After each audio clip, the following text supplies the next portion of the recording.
The yoga pants were deliberate. So was the stumble during the 5-mile run that morning. Maya Reeves watched 3 Navy SEALs laugh as she bent over, hands on knees, gasping for air she didn't actually need. What Petty Officer First Class Jake Donovan couldn't know, was that the woman he'd just called Sweetheart had put a bullet through a terrorist's eye socket from 847 meters in Mosul while he was still in high school. The scar tissue behind her right shoulder blade told a story these men would never read. Not until she was ready. And she was almost ready. Before we continue, if you're watching from anywhere in the world, drop your city in the comments below. I want to see how far this story travels. Hit that subscribe button, because what happens next will show you what real operators look like. And trust me, you'll want to see how this ends. The morning started at 04:45 hours, which meant Maya had been awake since 0300. Old habits. In Syria, sleeping past 0300 meant you might not wake up at all. She'd learned to function on 4 hours, learned to sleep with one eye open, learned to wake without moving when footsteps approached her door. Naval Special Warfare Command in Coronado, California didn't look like Syria. Palm trees instead of rubble, ocean breeze instead of smoke, men who showered daily instead of going weeks in the same clothes. But the fundamental math remained the same. Predators hunted anything that looked weak. So Maya looked weak. She'd chosen the outfit carefully. Purple yoga pants from Target, oversized Cal State Fullerton sweatshirt, hair in a messy ponytail, not the tight bun that screamed military discipline. Sneakers that had seen better days. No makeup, but not in a tactical way, in a didn't try way. She looked exactly like what these men expected. Some Pentagon diversity initiative that would wash out in a week. The reality sat in a locked safe in her apartment. DD-214, with a service record that would make these SEALs reevaluate their entire careers. 18 months embedded with Kurdish forces, 47 confirmed combat operations, 23 kills, all documented, all righteous. Awards she couldn't discuss, missions she'd never acknowledge. But today she was just Maya, the rookie consultant, the woman who didn't belong. Lieutenant Commander Jason McKnight stood at the front of the briefing room at 0500 sharp. 6'3", 220 pounds, the kind of shoulders that required custom shirts. He had that SEAL look, confident to the point of arrogance, validated by enough combat deployments that the arrogance was earned. 17 years in naval special warfare, 4 Bronze Stars. The kind of man who'd never questioned whether he belonged anywhere. "Listen up," McKnight's voice cut through the low conversations. "This is the SEAL Instructor Certification course. 8 weeks. 42 candidates started. 28 of you are sitting here today. By graduation, maybe 15 will remain. Maybe." His eyes swept the room, cataloging, dismissing. They landed on Maya in the back row and stuck. "We have a special participant this cycle. Maya Reeves, civilian defense contractor. DoD sent her through some Pentagon program I've never heard of." His tone made it clear what he thought of programs he'd never heard of. "She'll be evaluated to the same standard as everyone else. No special accommodations. No participation trophies." Snickers from the front row. Maya didn't react. She'd heard worse in Mosul from insurgents before she'd killed them. McKnight continued. "First evolution starts in 15 minutes. PT on the beach. Let's see who actually wants to be here." The room cleared. Maya stood slowly, deliberately putting herself last in the exodus. A voice stopped her at the door. "Hey, yoga pants." She turned. 3 men blocked the hallway. Jake Donovan in the center, Petty Officer First Class, 28, SEAL Team 3. The kind of operator who'd done enough deployments to be dangerous, but not enough to be wise. His teammates flanked him. Marcus Cruz, shorter but built like a fire hydrant, and Tyler Harris, the quiet one who watched too much. You lost? Donovan smiled. The smile didn't reach his eyes. Pilates studios in town. I know where I am. Maya's voice stayed level. Do you? Cruz stepped closer. Because this course washes out experienced operators, Marines, Rangers, guys who've actually done the work. And here you are, looking like you're about to ask where the nearest Starbucks is. There's one on Orange Avenue, Maya said. About 6 blocks from here. They open at 600. Harris laughed despite himself. Donovan's smile got thinner. You think this is funny? You think you're going to make it through 8 weeks of evolutions that have broken men twice your size? Maya met his eyes, held them. Let 5 seconds of silence build. I think you're blocking the hallway, and we're both going to be late for PT. She walked past them, felt their eyes on her back, felt the weight of their judgment, their assumptions, their certainty that she didn't belong. Let them think it. Assumptions were weapons that could be turned against the people who made them. The beach PT started exactly at 05:15. 42 candidates in formation on sand, still dark from high tide. McKnight stood in front, flanked by 2 other instructors. Master Chief Sarah Ortiz, 5'6", early 40s, explosives ordnance disposal background, the kind of woman who'd earned her place through documented competence. And Senior Chief Marcus Webb, late 30s, built like he'd been carved from concrete. 5 miles, McKnight announced. Standard pace. Anyone falls behind, you're securing until the group returns. Move. They moved. Maya positioned herself in the middle of the pack, not front, not back, invisible. The pace was punishing, 6-minute miles on soft sand, but nowhere near her limit. In Syria, she'd run 12 miles with 40 pounds of gear after 3 hours of sleep and no food.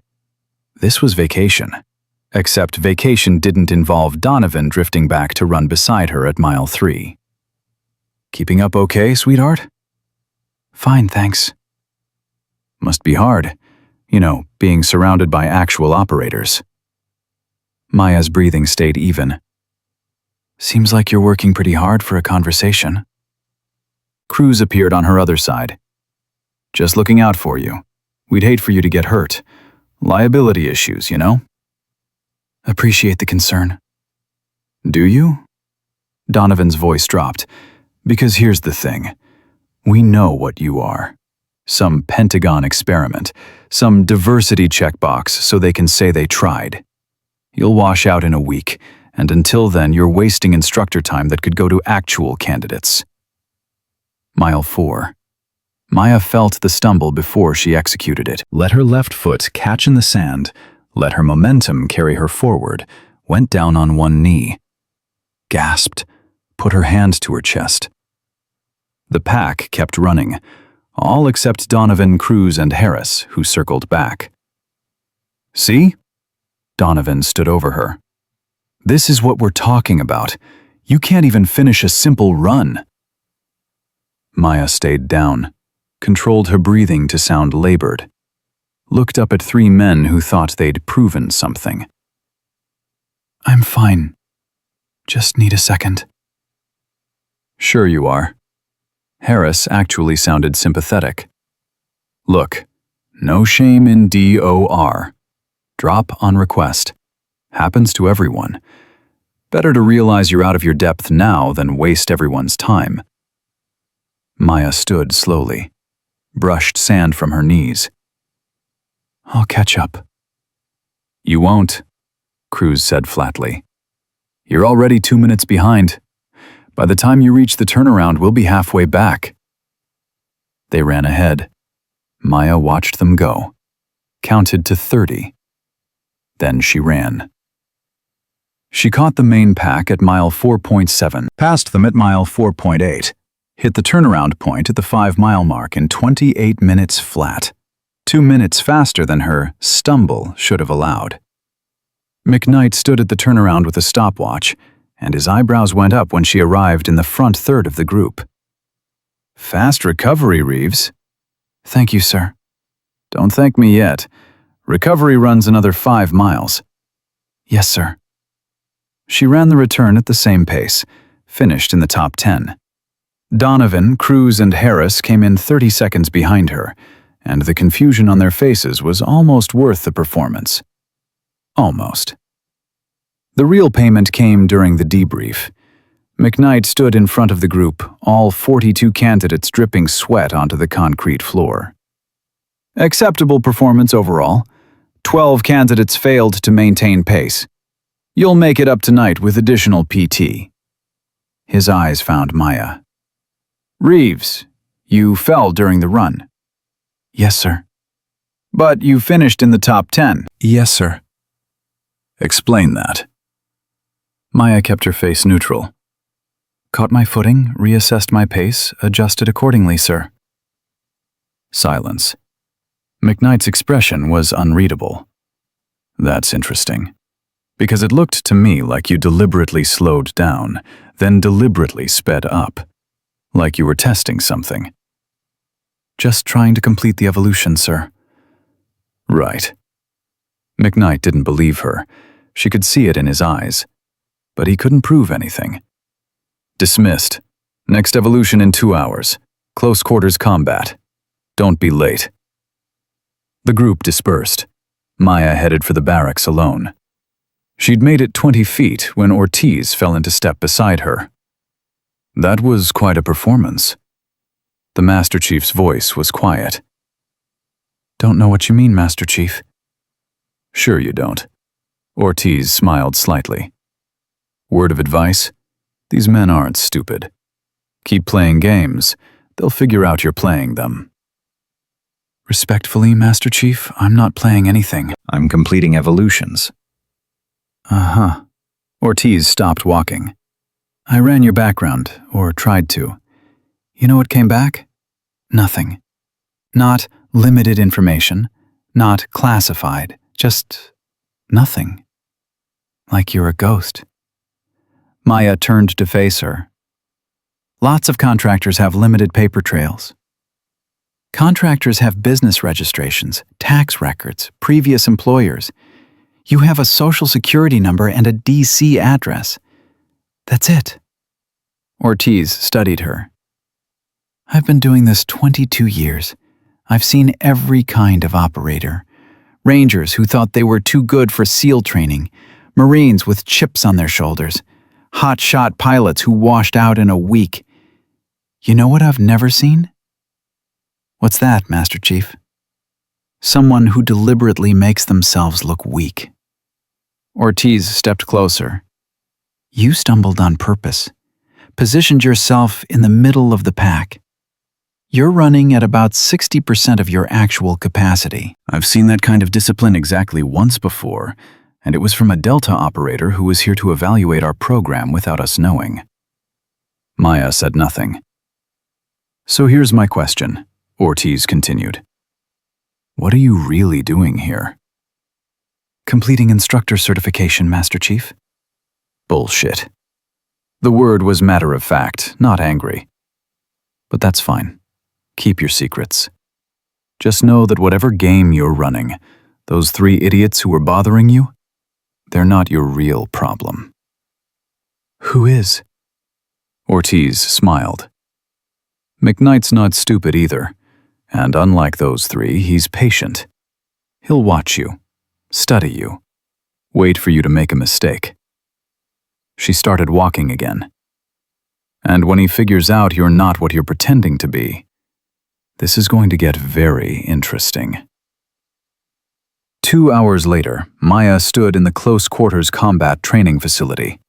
Padded floor, walls lined with training weapons, the smell of sweat and blood from 10,000 previous sessions. 42 candidates in formation. McKnight at the front with a combat dummy. CQC, he announced. Close quarters combat. The reality of SEAL operations is that sometimes it gets personal. Sometimes you're face to face with the enemy and your rifle's across the room.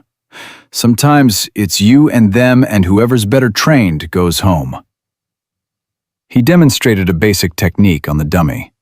Proper stance, leverage points, control holds.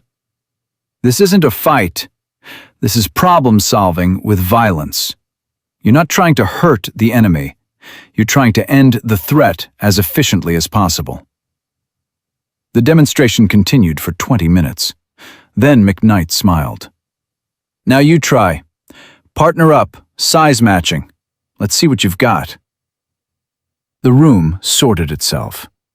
Maya watched the math happen in real time. 42 candidates, 21 pairs. Except the numbers didn't work that way because nobody wanted to partner with her. Donovan, Cruz, and Harris paired with each other's size matches. The other candidates found their spots. Maya stood alone at the edge of the mat. McKnight noticed. Of course he noticed. Problem, Reeves? No, sir. Just waiting for assignment. Right. He looked around the room. We're uneven. Harris, you're with Reeves. Harris's face went through emotions. Surprise, resignation, something that might have been concern. He walked over to Maya slowly. Nothing personal, he said quietly. But I outweigh you by 80 pounds. I noticed. So maybe we just go through the motions? I don't want to actually hurt you. Maya looked at him. Really looked. Saw something the others didn't have. Actual empathy. Harris wasn't a bad person. He was just a product of his environment, trained to see women as something to protect rather than operate beside. Appreciate that, she said. But I'm here to learn. So teach me. They started slow. Harris demonstrated the hold McKnight had shown, explained the mechanics, the leverage, where to position your weight. He was actually a decent teacher, patient and clear. See, the key is center of gravity, Harris explained. Doesn't matter how big the other guy is if you control his center of gravity. You can drop someone twice your size if you understand the geometry. Show me. Harris demonstrated on her slowly, set the hold, applied pressure, walked her through how to counter. They rotated through 3 different techniques. The other pairs were going harder, faster, treating it like competition. Then McKnight called out. Harris, Reeves, you're up. Demonstration for the group. The room stopped, turned. 40 candidates watching. Harris looked uncomfortable. Sir, I don't care what you think, Senior Chief. I said demonstrate. Full speed. Show everyone how it's done. Maya understood immediately. This was the test. This was McKnight, pushing to see how she'd react when the situation was designed for her to fail. She stepped to the center of the mat. Ready when you are, Senior Chief? Harris hesitated. Look, I'll go easy. Full speed, Senior Chief, McKnight interrupted. Or are you saying you can't handle a simple demonstration? The trap was beautiful. Either Harris went full speed and likely hurt Maya, proving she couldn't handle the physical requirements, or he went easy and McKnight could question his commitment to training standards. Harris made his choice. Okay, full speed. Don't say I didn't warn you. He came in fast, 6'2", 215 pounds, moving with the confidence of someone who'd done this 10,000 times. The hold was textbook, arm control, hip pressure, rotation to take her to the ground. Maya had 3 choices. 1. Go down easy, prove she couldn't handle it. 2. Resist enough to make it look good, still lose. 3. Show them exactly who she was. She chose option 4. Harris's weight shifted forward. His center of gravity extended past his base. Maya moved into the gap, not away from it, redirected his momentum with her shoulder, hooked his leading leg with her ankle, controlled his descending arm with both hands.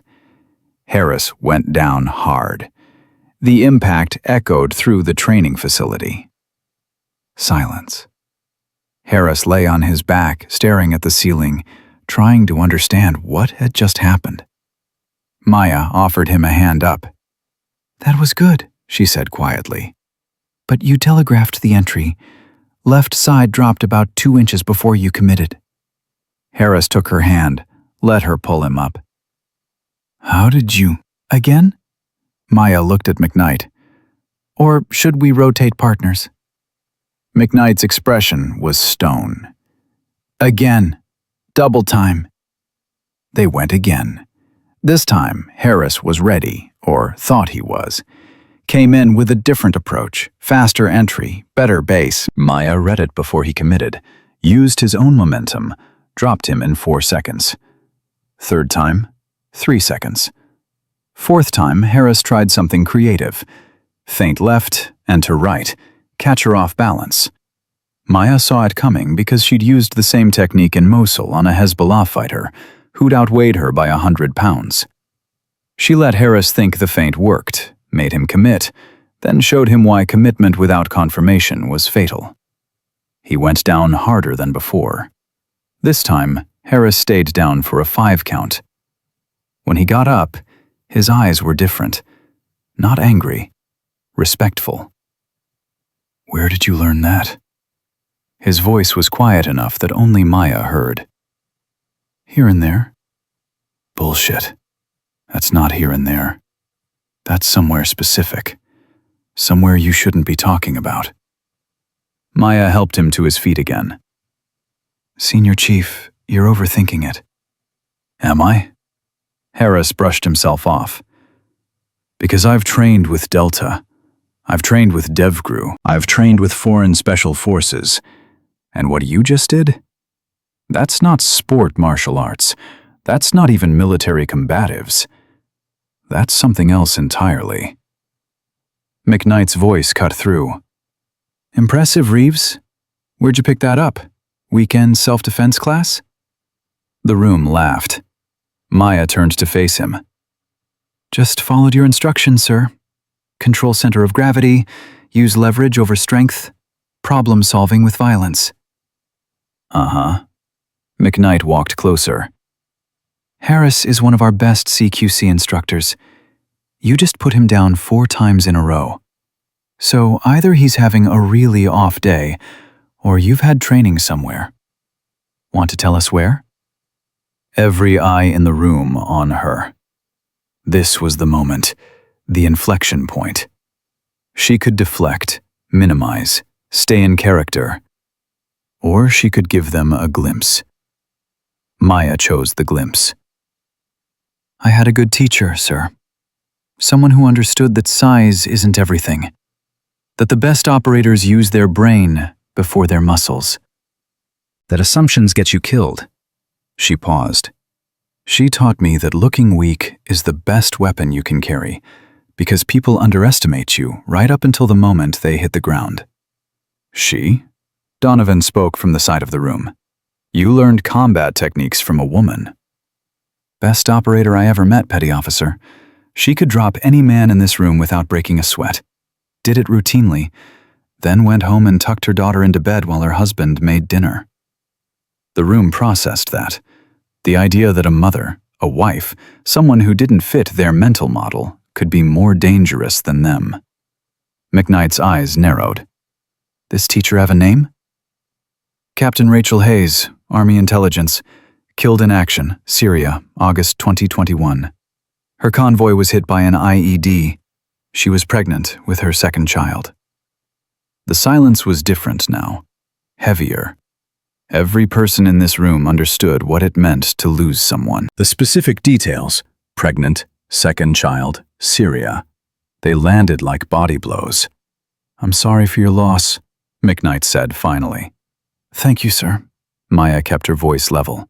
She taught me everything I know about operating in hostile environments. How to gather intelligence. How to survive when you're outnumbered. How to fight when your back's against the wall. She looked around the room. And how to recognize when people are testing you versus trying to break you. McKnight studied her for a long moment. What else did she teach you? That respect has to be earned, sir. That showing up isn't enough. That looking the part isn't the same as being the part. Maya met his eyes. And that the people who judge you before you've done the work are usually the people most afraid of what happens when you prove them wrong. The room stayed silent. Then Ortiz, from the back, started a slow clap. McKnight shot her a look, but the damage was done. Harris joined in, then 2 other candidates, then more. Donovan didn't clap, neither did Cruz. But they were watching Maya differently now, like she was a problem that needed solving rather than an inconvenience that would solve itself. McKnight raised his hand. The clapping stopped. "All right, enough theater. Rotate partners. Everyone runs the basic techniques 3 more times. Then we move to weapons retention. Reeves, you're with me." The room shifted. Whispers.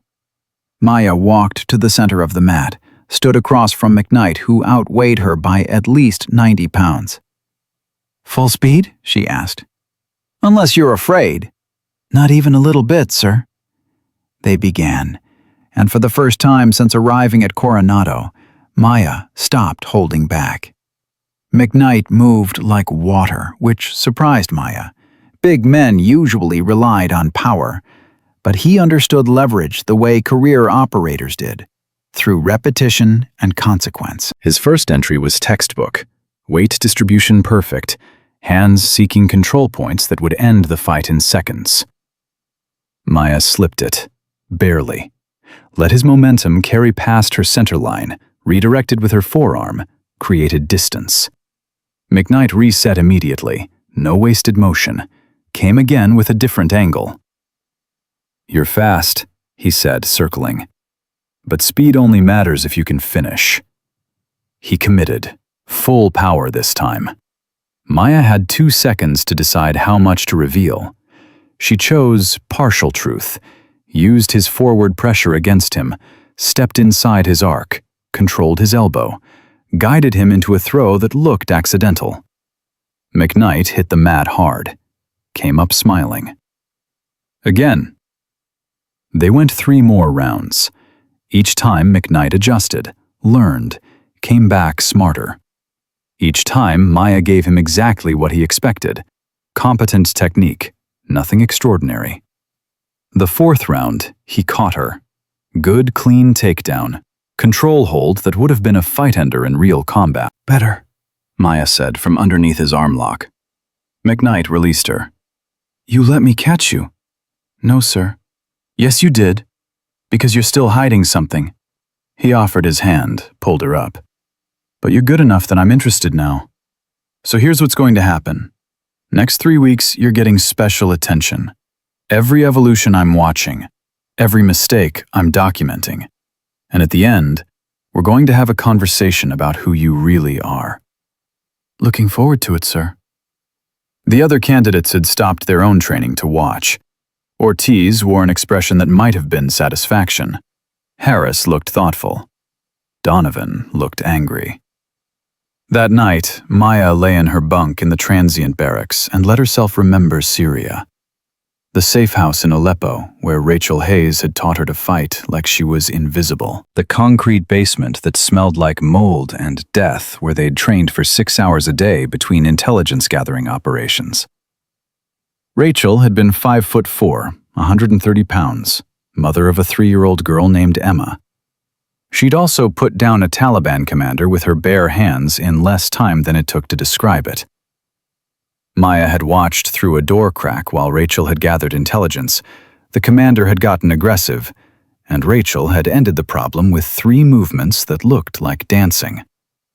Afterwards, sitting on boxes of ammunition in that basement, Rachel had said something Maya carried everywhere. "The men who underestimate you are giving you a gift. Take it. Use it. Make them pay for their assumptions." Maya touched the scar on her right shoulder blade.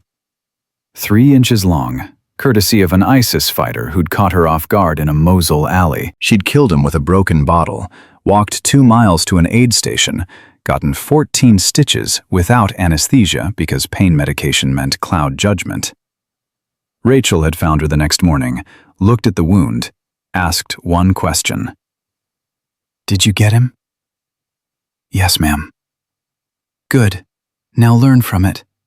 Pain is information. Next time, see him before he sees you. Maya slept 4 hours, woke at 0300 to footsteps outside her door. 3 sets, moving quietly, but not quietly enough. She was already awake when they opened her door. Donovan's silhouette filled the doorframe, Cruz and Harris behind him. "Rise and shine, sweetheart. Special training session." Maya sat up slowly. It's 0300. "And? Real operators don't get to pick their schedule." Donovan stepped into the room. "Get dressed. You've got 2 minutes." She could refuse, file a complaint, report the obvious harassment. Instead, she pulled on boots and followed them outside into darkness that smelled like ocean salt and coming rain. They walked her to the obstacle course. No instructors, no witnesses. Just 4 people and equipment designed to break bodies. "Here's the thing," Donovan said when they reached the first obstacle. "We don't think you belong here. We think you're a diversity hire, a checkbox, a waste of instructor time and resources." You've made that clear. "Have we?" Cruz moved to her left. "Because you keep showing up. Keep performing just well enough to stay. But we know you're not one of us." Harris stayed quiet, but he didn't leave either. Maya cataloged positions, distances, escape routes. These men weren't going to hurt her, not really. This was psychological warfare designed to make her quit. "So here's your chance," Donovan continued. "Run the course, full obstacles, standard time. Do it, and we'll back off. We'll even vouch for you with McKnight. And if I don't, then we make the next 3 weeks absolute hell. Every evolution we're in your ear, every mistake we document, every opportunity to make you look bad, we take it." Maya looked at the course. 20 obstacles over half a mile. Walls, ropes, tunnels, water hazards. Standard completion time was 12 minutes. SEALs did it in 8. The course record was 6:42, held by a DevGru operator who'd later died in Afghanistan. "What's the catch?" "No catch, just you and the course." At 0300, in the dark, with no safety personnel. Donovan smiled. "Scared?" Maya walked to the starting line. "Time me." She ran. The first obstacle was a 12-foot wall. She hit it at speed, used momentum to carry up and over. The second was a rope climb, 40 feet vertical. She went hand over hand, no foot wraps, the way Rachel had taught her in Syria when they'd practiced climbing out of wells. Monkey bars. She flew across. Tunnel crawl through mud and darkness. She went through like a snake, emerged covered in wet earth. Balance beam. She crossed without slowing. Behind her, she heard Donovan's voice. 6 minutes. She's not going to make it." The water obstacle was a trench filled with seawater, 15 feet across. Barbed wire stretched 6 inches above the surface. Standard technique was to go slow, stay low, avoid the wire. Maya took 3 running steps and dove. She surfaced on the far side in 4 seconds, kept running. Wall climb.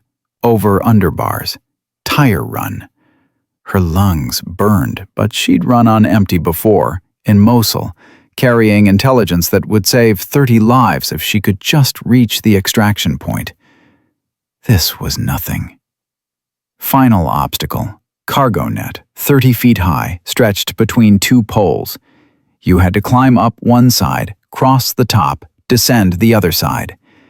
In darkness, with fatigued muscles, it was where most people failed. Maya hit it at full speed, went up like gravity was optional, crossed the top in 3 seconds, started down. That's when the net moved. Someone was shaking it, hard, trying to throw her off balance, make her fall. Maya locked her hands, adjusted her center of gravity, rode the motion like a sailor in rough seas. 8 minutes, Cruz's voice carried through the darkness. She dropped the last 6 feet, hit the ground rolling, came up running across the finish line. Donovan stood there with a stopwatch. His face was unreadable. "Time?" Maya asked between breaths. 7 minutes, 18 seconds. Silence. Cruz and Harris stared. That time would have placed her in the top 5% of all candidates who'd ever run this course. In the dark, without preparation, after they deliberately sabotaged the final obstacle. "Satisfied?" Maya asked. Donovan's jaw worked. "Lucky run." "Then let's go again." "What?" "You heard me. Set the clock. I'll run it again." Maya walked back to the starting line. "Unless you're worried I'll go faster this time." Harris spoke for the first time. "Jesus Christ, who are you?" Maya didn't answer. She was already running. The second run took 6 minutes, 53 seconds. Would have been faster, but she paced herself deliberately on the rope climb to avoid looking superhuman. When she finished, all 3 men were silent. Finally, Donovan spoke. "This doesn't change anything. You're still not one of us." "Never claims to be." Maya started walking back toward the barracks. "But I'll be here tomorrow, and the day after, and every day until either I graduate or you figure out that your problem isn't me. It's that you're afraid of what it means if I'm better than you." She left them standing in the darkness. The next morning, word had spread. Maya arrived at the 0500 briefing to find candidates looking at her differently. Ortiz pulled her aside before the session started. "Heard you had an interesting night." "News travels fast, Master Chief." "On a SEAL base?" "Always." Ortiz glanced at Donovan, who was pointedly not looking in their direction. "Also heard those 3 are claiming you cheated somehow, that there's no way you ran that course in under 7 minutes." "There are witnesses." "There are." Ortiz smiled slightly. "Harris is telling everyone you're the real deal. Cruz is maintaining the cheating story. Donovan's not talking at all, which worries me more than the other 2 combined." "Why's that?" "Because Donovan's smart when he's quiet. When he's loud, he's predictable. When he shuts up, he's planning something." The briefing started before Maya could respond. McKnight stood at the front with a tablet, pulling up performance data. "Week 1 complete. 42 candidates started. 39 remain. 3 DORs, all voluntary." His eyes swept the room. "Week 2 begins with water confidence training. We're going to spend the next 5 days teaching you to operate in maritime environments. Anyone uncomfortable in water, now's the time to speak up." Nobody spoke. "Good. First evolution starts in 30 minutes. Pool facility. Bring your courage." The pool facility was Olympic-sized, with depths ranging from 6 feet to 20. Instructors waited at the edge.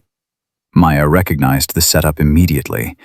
This was drown-proofing, an evolution designed to simulate what happened when you ended up in the ocean with no flotation and hostile forces shooting at you. The rules were simple. Hands tied behind your back, feet bound together. Swim the length of the pool. Retrieve an object from the bottom. Survive. Candidates went in groups of 4. Maya watched the first group struggle. Watched one man panic at the 15-meter mark, thrash to the surface, get pulled out by instructors. DOR number 4. She was in the 7th group, with Donovan. The instructor, a weathered SEAL named Patterson, tied their hands with practiced efficiency. "Any questions?" "No, instructor," Maya said. Donovan said nothing. His eyes were on the far end of the pool. "Enter the water." They dropped in. The cold hit like a fist. Maya had been expecting it, controlled her breathing, stayed calm. The binding on her hands was professional, tight enough to be real, loose enough not to cause damage. "Swim!" Patterson's voice echoed off the tile walls. Maya used a dolphin kick, undulating her entire body, making progress through technique rather than power. Beside her, Donovan did the same. They were matched stroke for stroke through the first 20 meters. Then Donovan adjusted his trajectory, swam directly into her path. The collision was hard enough to drive air from Maya's lungs. She went under, disoriented for a crucial second. Donovan's leg struck her shoulder, accidentally on purpose.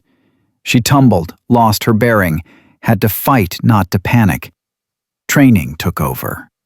Rachel's voice in her head from that basement in Aleppo.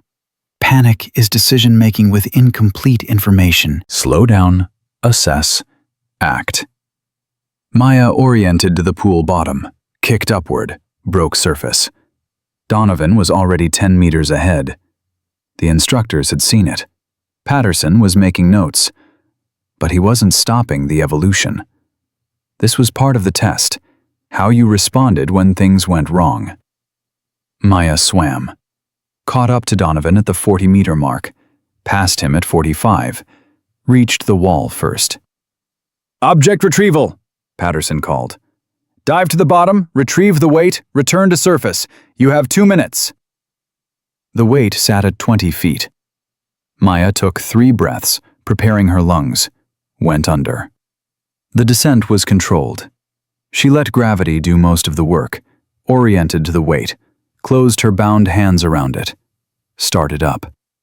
Something grabbed her ankle. She looked down. Donovan had followed her.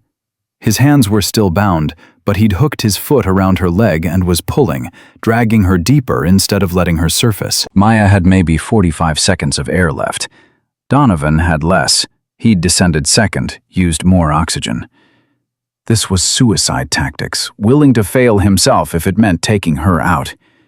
She could have fought, could have kicked free, surfaced, reported him. Instead, she went still, let him pull her down another 3 feet, watched his eyes widen as he realized she wasn't struggling.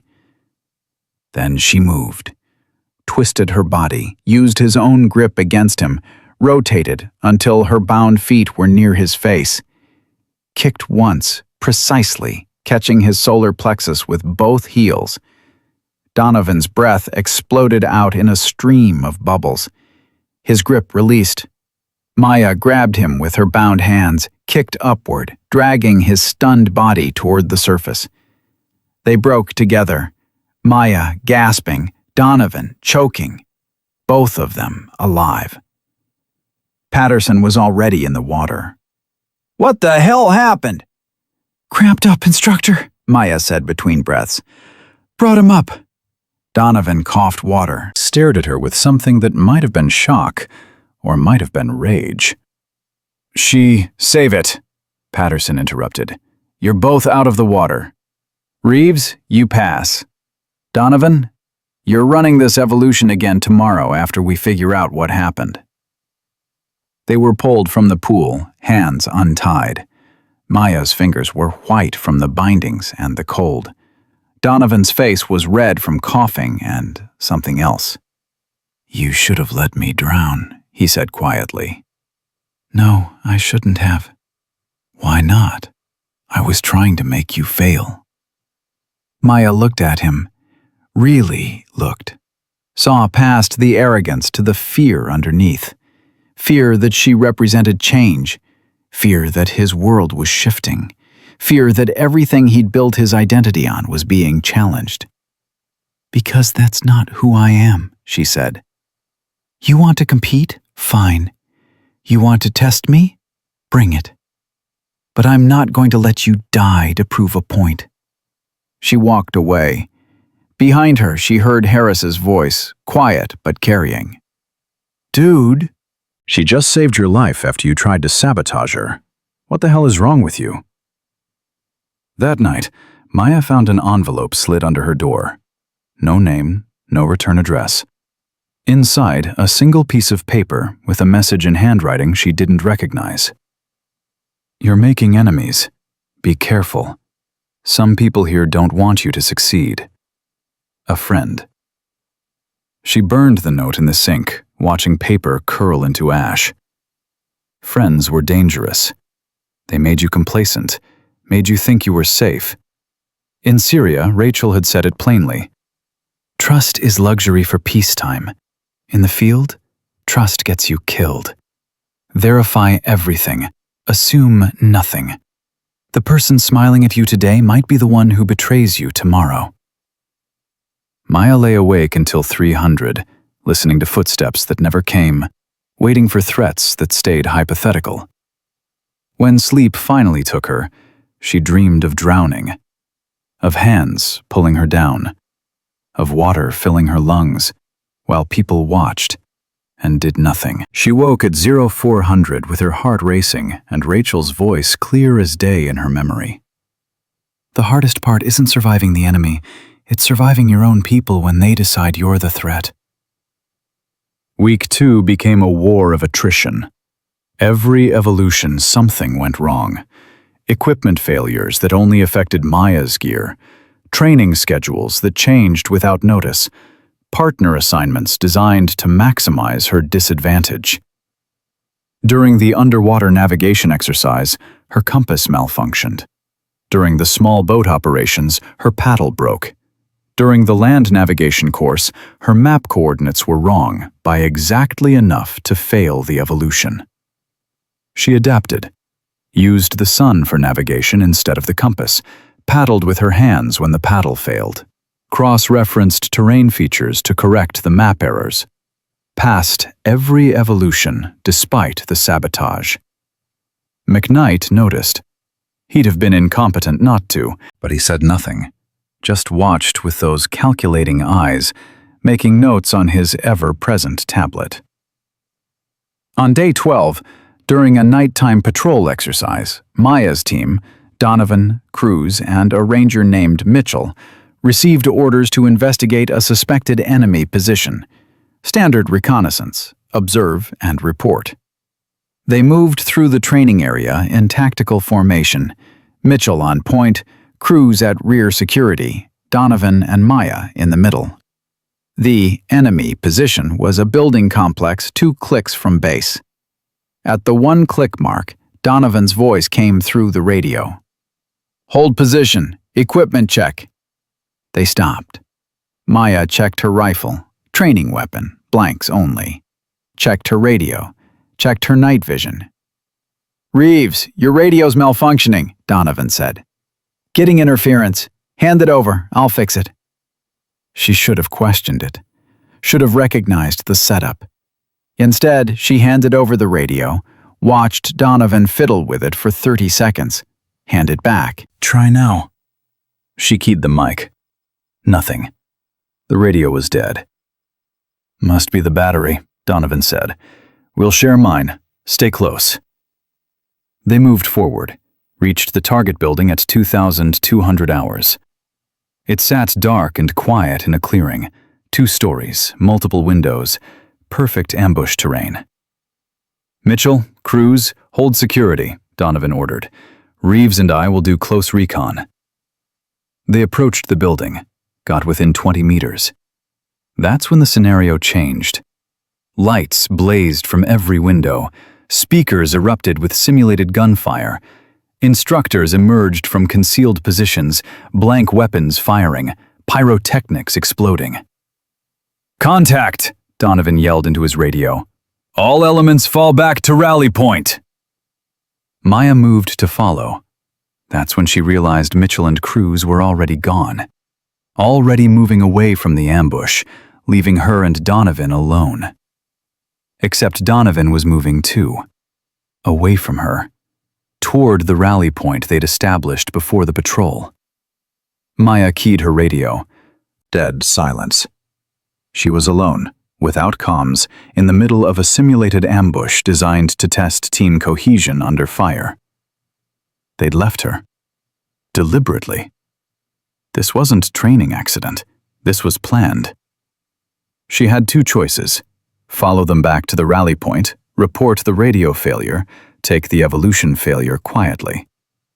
Or prove that she didn't need them. Maya chose option 3. She went forward. Into the ambush. While the instructors were focused on the retreating team, she flanked wide, used the darkness and their own pyrotechnics for cover, circled behind the building complex. The enemy position had information packets hidden inside, intelligence that the recon team was supposed to gather. Standard doctrine said you didn't risk personnel for intelligence when under fire. But standard doctrine was written for people who operated in teams. Maya had operated alone for 18 months in Syria. She knew how to be invisible. She entered through a rear window while instructors watched the front, moved through interior rooms like smoke, found the intelligence packets in a locked box on the second floor, picked the lock with tools she'd hidden in her boot heel, extracted the documents, exited the way she came. The whole operation took 8 minutes. She arrived at the rally point to find Donovan, Cruz, and Mitchell already there, explaining to an instructor how the ambush had scattered the team and they'd lost contact with Maya. She walked out of the darkness and dropped the intelligence packets at the instructor's feet. The instructor, Master Chief Ortiz, picked them up, examined them, looked at Maya with an expression somewhere between awe and disbelief. "Where did you get these?" "Target building, Master Chief. Second floor, locked box, rear room." "Your team reported you were cut off during the ambush." "I was. Radio malfunction." By the time I realized they'd fallen back, seemed more efficient to complete the objective than abort. Ortiz looked at Donovan. "You left her." "We thought she was behind us, Master Chief. Chaos of the ambush." "You thought she was behind you, so you didn't verify?" Ortiz's voice could have cut steel. "You don't break contact until you account for all personnel. That's basic infantry tactics, petty officer." Donovan's face went red. "Master Chief, with all respect, I didn't ask for respect. I asked for accountability." Ortiz turned to Maya. "Your radio malfunctioned?" "Yes, Master Chief." "When?" "During equipment check at the 1-click mark." Ortiz held out her hand. "Give it here." Maya handed over the radio. Ortiz examined it for maybe 10 seconds, then pulled out the battery pack, held it up to the moonlight. "Battery's installed backwards. That's why it's not working." She looked at Donovan. "Who did the equipment check?" Silence. "Petty Officer Donovan, I asked you a question." "I checked a radio, Master Chief." "And you installed the battery backwards?" "Must have. Honest mistake." Ortiz's smile was colder than the ocean wind. "Honest mistake. Right." She turned to Mitchell and Cruz. "You two knew she didn't have comms?" Mitchell looked at the ground. "We thought Donovan was handling it." "Uh-huh." Ortiz pocketed the radio. "All 3 of you, report to Commander McKnight's office at 0600. We're going to have a conversation about what constitutes honest mistakes versus negligent endangerment." She walked away, left the 4 of them standing in darkness that felt heavier than before. Donovan turned to Maya. "You just couldn't let it go. Had to be the hero." "I completed the mission. You made us look bad." "No," Maya said quietly. "You made yourselves look bad. I just did the job." She walked back to base alone, carrying intelligence that should have been impossible to retrieve, wondering how much longer she could keep surviving their attempts to make her fail before someone escalated from sabotage to something worse. The summons came at 5:45, 15 minutes before Donovan, Cruz, and Mitchell were scheduled to meet with McKnight. A different messenger. A different destination. "Commander wants to see you first," the young petty officer said, looking uncomfortable. "Just you, ma'am." Maya followed him across base to the headquarters building. 3 stories of concrete and glass that housed Naval Special Warfare Command's administrative operations. She'd been inside exactly once during in-processing. The building smelled like floor wax and the particular staleness that came from recycled air and decades of military bureaucracy. McKnight's office was on the 3rd floor. The petty officer knocked, opened the door, gestured for Maya to enter, then disappeared quickly like he wanted no part of whatever was about to happen. McKnight sat behind a desk covered in file folders and a laptop showing tactical training footage. Master Chief Ortiz stood against the far wall. A third person sat in a chair facing McKnight's desk, a woman in civilian clothes, early 50s, carrying herself with the particular stillness that marked intelligence professionals. "Reeves, sit," McKnight said. Maya sat. The woman turned to look at her, and Maya felt recognition click, even though she'd never seen this person before. The way she cataloged exits. The way her hands stayed loose but ready. The way her eyes assessed threat level before anything else. "This is Ms. Jennifer Carstairs," McKnight said. "Defense Intelligence Agency. She's here because of you." Carstairs spoke. Her voice was quiet, educated, dangerous. "Captain Reeves." It's been a while since anyone's used that rank. The room temperature dropped 10 degrees. Ortiz's posture shifted slightly. McKnight's expression stayed neutral, but his eyes sharpened. "I don't know what you're talking about," Maya said carefully. "No?" Carstairs pulled out a tablet, swiped through screens. "Let's see. Maya Reeves, Captain, United States Army, Delta Force, attached to classified operations under Defense Intelligence Agency authority. 47 confirmed combat operations, 23 confirmed kills, 18 months embedded with Kurdish forces in Syria. Silver Star, 2 bronze stars with V device, Purple Heart. Honorably discharged August 2021, after the death of your handler, Captain Rachel Hayes." Silence. McKnight was staring at Maya like he'd never seen her before. Ortiz had her arms crossed, but her expression suggested she'd suspected something close to this truth. "Why are you here?" Maya asked. "Same reason you are. To evaluate this program." Carstairs set the tablet down. "Except I'm evaluating whether it's suitable for expanding to include more women. And you're evaluating whether the men running it are worthy of teaching the next generation of operators." "I never said that." "You didn't have to. Your presence here says it for you." Carstairs leaned forward. "Do you know how many female candidates have attempted SEAL instructor certification in the past 5 years?" "No." 17.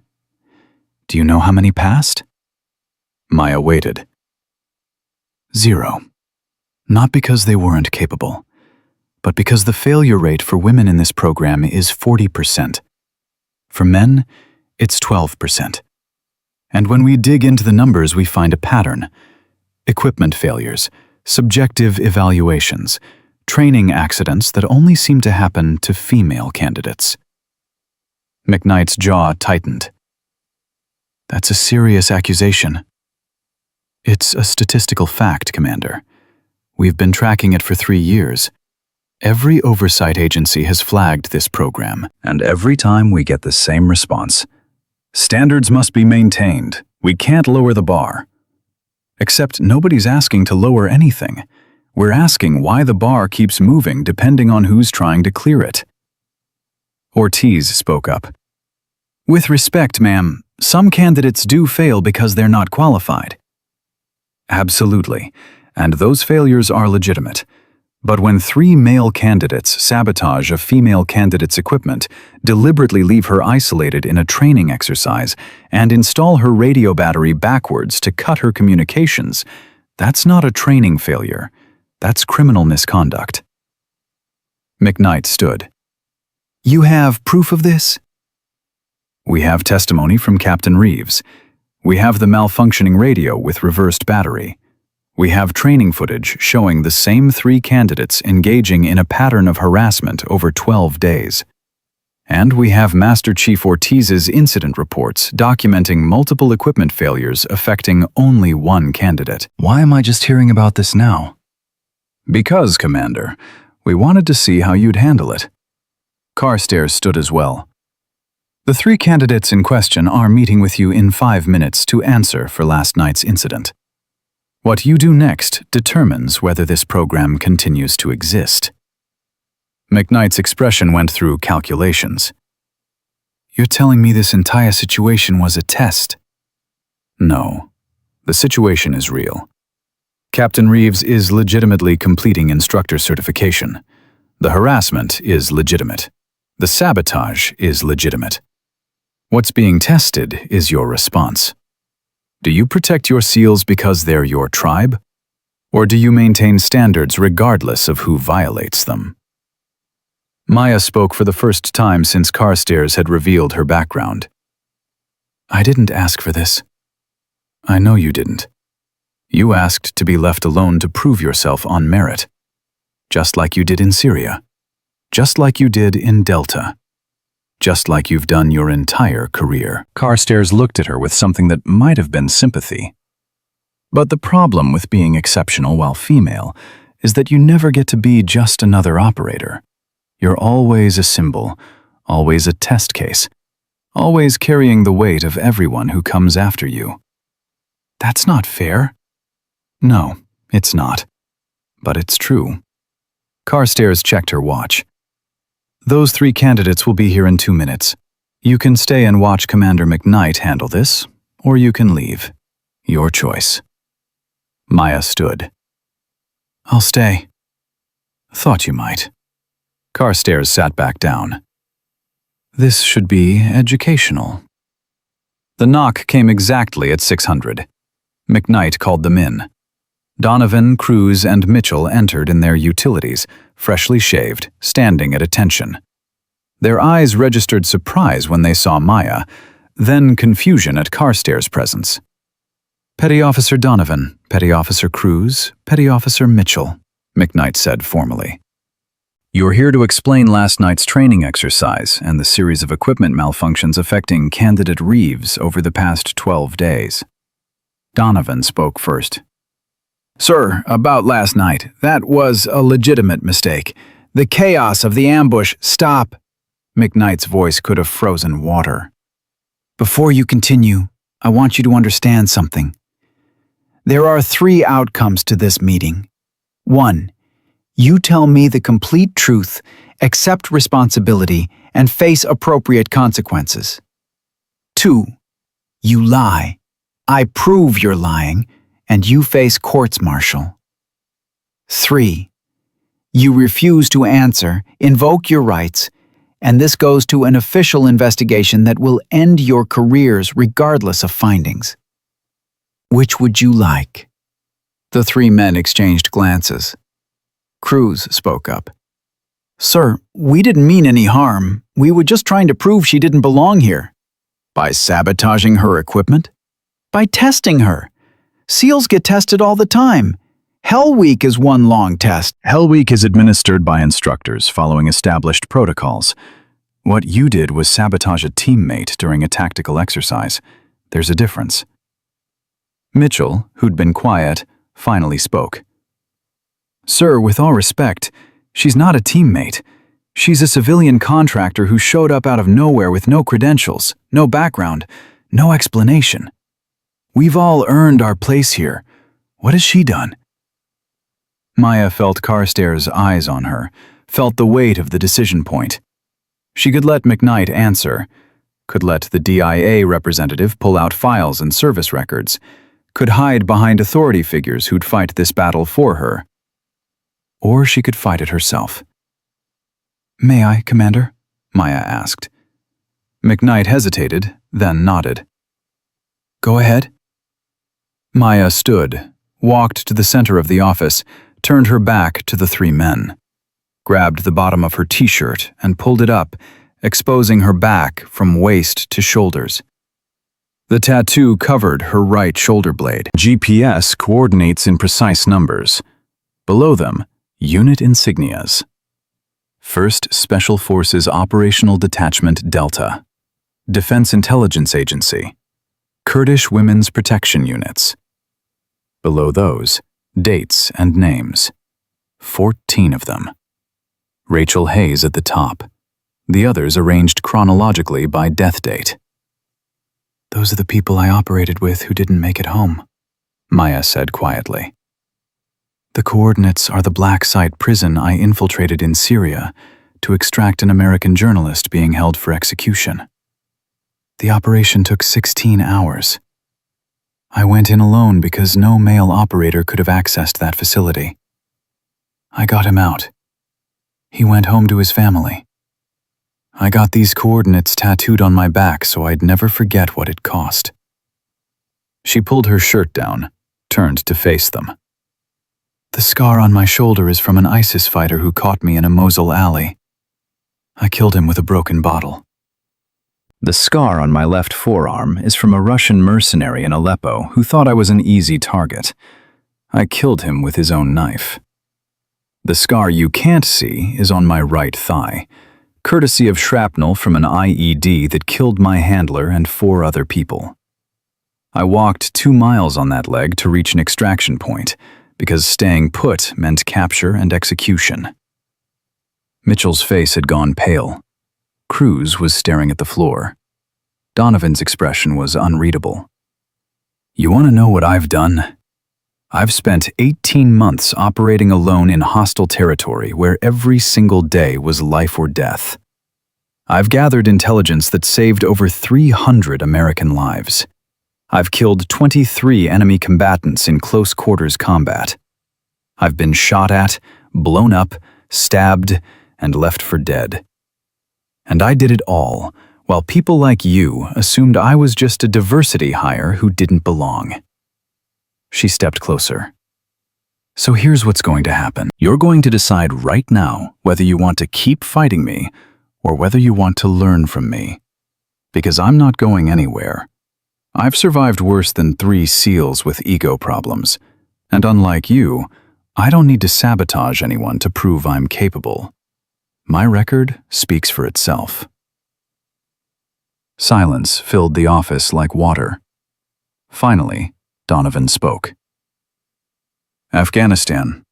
Operation Resolute Sword, March 2019. We hit 3 weapons caches in Mosul based on intelligence from a source called Ghost Phoenix. The intel was so detailed, we neutralized all 3 targets without firing a shot. His voice was barely above a whisper. That was you. That was me. Jesus Christ. Donovan sat down heavily in a chair McKnight hadn't offered. We thought Ghost Phoenix was a guy. One of our guys. Some Delta operator embedded with locals. Everyone did. That was intentional. Male operators got the credit. I got to stay invisible and keep operating. Harris spoke from the doorway. Maya hadn't heard him enter, but he was standing there with an expression that suggested he'd heard everything. The airstrike in Kandahar, June 2019. We were pinned down by enemy fire, about to get overrun. Someone called in an airstrike on our position with a danger close authorization that should have killed us all. But the coordinates were so precise that the bombs landed exactly where they needed to. Killed every insurgent, didn't touch our guys. The after-action report said the strike was authorized by Ghost Phoenix. That was also me. Your unit was going to die if someone didn't make the call. I had eyes on your position from a building 400 meters away, made the calculations, took the risk. It worked. Harris walked into the office properly. You saved my life. I saved 37 lives that day. Yours was one of them. McKnight had been watching this exchange with an expression somewhere between shock and recalculation. How much of your record can I see? Carstairs answered. Everything she did is classified at a level that requires special authorization. I can confirm her service, her awards, and her capability. I cannot confirm specific operations without congressional oversight. But you can confirm she's the real deal. Commander, she's more qualified to teach special operations tactics than 90% of your current instructor cadre. The only reason she's not active duty anymore is because her handler died and the program was disbanded. She could have stayed in, could have transferred to any unit she wanted. Instead, she took discharge because she was tired of being invisible while men took credit for her work. Maya spoke up. That's not entirely true. Everyone looked at her. I took discharge because Rachel Hayes died believing I was the best operator she'd ever worked with. And I couldn't stay in a system that kept trying to convince me I was less than men who couldn't do half of what I'd done. I got tired of fighting 2 wars, one against the enemy, one against my own people. Ortiz's voice was quiet. And now you're back. Why? Because the Pentagon asked me to evaluate this program. Because women are failing at 4 times the rate of men, and nobody can figure out why. Because someone needed to document whether the problem was the candidates or the system. Maya looked at Donovan, Cruz, and Mitchell. Turns out, it's the system. And the men running it. McKnight's expression hardened. That's not fair. Isn't it? You watched these 3 sabotage me for 12 days. You saw the equipment failures, the shifted standards, the harassment. And what did you do? I documented everything. You documented. You watched. You waited to see if I'd break. Maya's voice stayed level, but the anger underneath was molten. You know what you didn't do? Stop it. Intervene. Enforce the standards you claim are so important. Because some part of you wanted to see if I'd fail, wanted to prove that women don't belong here. That's not true. Then prove it.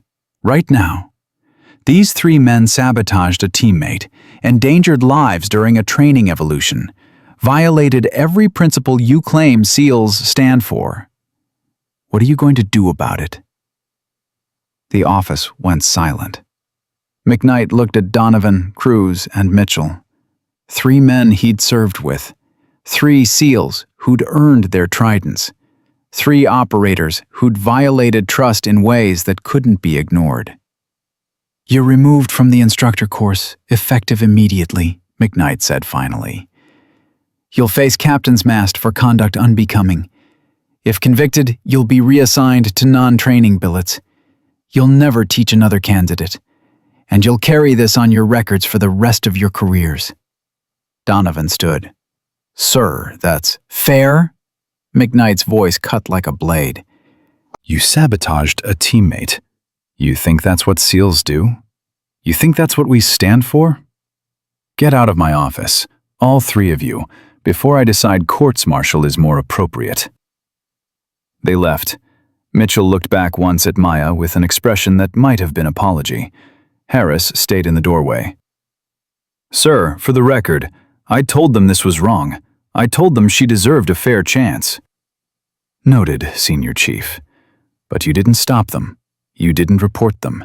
You watched it happen and did nothing. That makes you complicit. Yes, sir. Harris's shoulders slumped. Are you pulling me from the course, too? McKnight looked at Maya. That depends. Captain Reeves, do you want Senior Chief Harris removed? Every eye turned to her. This was power. The ability to end a career with a word. To punish someone who'd stood by while others attacked. Maya thought about Syria, about the times Rachel Hayes had given second chances to people who'd earned them through action rather than words. No, Maya said. I want Senior Chief Harris to graduate this course. And then I want him to help me redesign it, so the next woman who attempts certification doesn't have to survive what I survived. Harris's expression shifted. You'd trust me after what I didn't do? You're asking the right questions. That's more than most people manage. Don't waste the second chance. McKnight made a note on his tablet. All right, Harris stays. The others go. Ms. Carstairs, does this satisfy your evaluation? It's a start. The real test comes with implementation. How many female candidates pass in the next year? How many equipment failures get investigated? How much institutional resistance Commander McKnight faces when he tries to change things? Carstairs stood. But yes, for today, This is acceptable." She left. Ortiz followed her. Harris hesitated at the door, looked back at Maya. "Thank you." "Don't thank me. Earn it." He left. That left Maya alone with McKnight. The commander sat back in his chair, looking suddenly tired. "You played me," he said. "This whole thing, the stumble during the run, the performance in CQC. You've been holding back deliberately." "I've been showing you exactly what you expected to see. A woman struggling to keep up. Someone who didn't belong. You saw what you wanted to see." "And now?" "Now you know the truth. Question is, what are you going to do with it?" McKnight pulled up a video file on his laptop, turned the screen toward her. "This is from yesterday's training. The building assault you completed solo after your team abandoned you. Watch." Maya watched herself on thermal imaging, saw herself move through the building like smoke, saw the precision, the economy of motion, the professional violence of someone who'd done this hundreds of times in actual combat. "That's not instructor certification level performance," McKnight said. "That's Tier 1 operator mastery. You moved through that building like you'd been doing it your entire life." "I have been doing it my entire life." "And you're here because?" "Because women deserve the same opportunity men get. Not special treatment, not lowered standards, just a fair chance to prove themselves on merit." Maya leaned forward. "You know what the real problem is with this program? It's not that women can't do the work. It's that men can't handle watching women do it better than them." McKnight absorbed that. "What would you change? If you could redesign this course from scratch, what would you change?" "Everything. Starting with the evaluation criteria. Right now, you're measuring candidates against a standard designed for men. Height requirements that favor taller candidates. Strength requirements that favor people with more muscle mass. Time standards that favor people with longer legs. None of that measures tactical effectiveness." "So what does?" "Mission success rate. Decision-making under pressure. Adaptability when situations change. Teamwork when it matters. The actual skills that keep operators alive in combat." Maya pulled out her phone, opened a document she'd been drafting for weeks. "I've been documenting every evolution, every requirement, every standard. Want to know what I found? 60% of the evaluation criteria measure physical performance. 20% measure teamwork. 20% measure tactical decision-making. That ratio should be reversed." She sent the document to his email. "Read that. Think about whether you're actually selecting the best instructors or just the biggest, strongest, fastest ones. Because in Syria, the operators who survived weren't the ones who could run the fastest. They were the ones who could think clearly when everything was falling apart." McKnight opened the document, started reading. His expression changed as he scrolled through pages of data, analysis, specific examples of evaluation criteria that selected for the wrong attributes. "This is comprehensive." "I've had 12 days to document everything." "And you're willing to help redesign the course?" "That's why I'm here." McKnight closed the laptop. "All right, here's my offer. You complete instructor certification, graduate at the top of your class, which we both know you will. Then you stay on as a consultant for 6 months. Help me rebuild this program from the ground up. Help me train instructors who can evaluate candidates fairly, regardless of gender. Help me prove that women can succeed here when the system isn't rigged against them." "And if I say no?" "Then you graduate, you leave, and nothing changes. The next woman who attempts this course faces the same sabotage, the same harassment, the same rigged evaluations. And eventually, someone decides women just aren't capable of being SEAL instructors." Maya thought about Rachel Hayes, about the 14 names tattooed on her back, about every woman who'd tried and failed, not because she wasn't good enough, but because the system was designed to break her. 6 months, she said. but I want full authority to implement changes. No committees, no bureaucratic delays.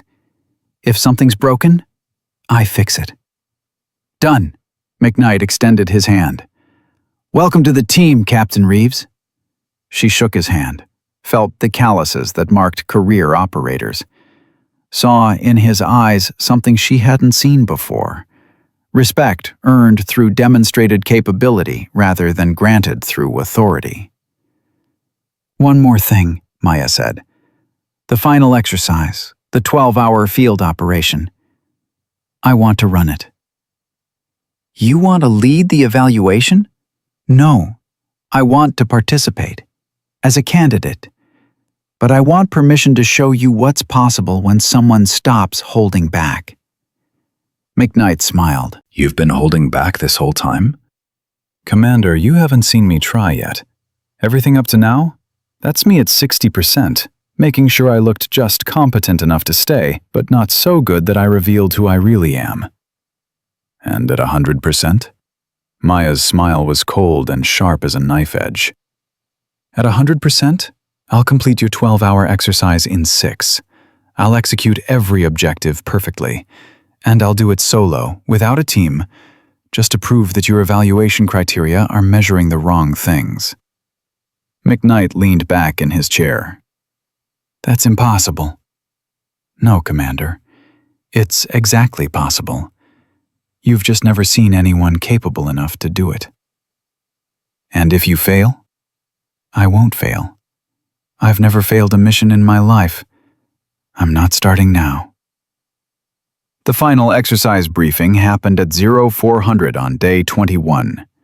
36 candidates remained from the original 42. They assembled in the briefing room with the particular tension that came from knowing everything they'd worked for would be tested in the next 12 hours.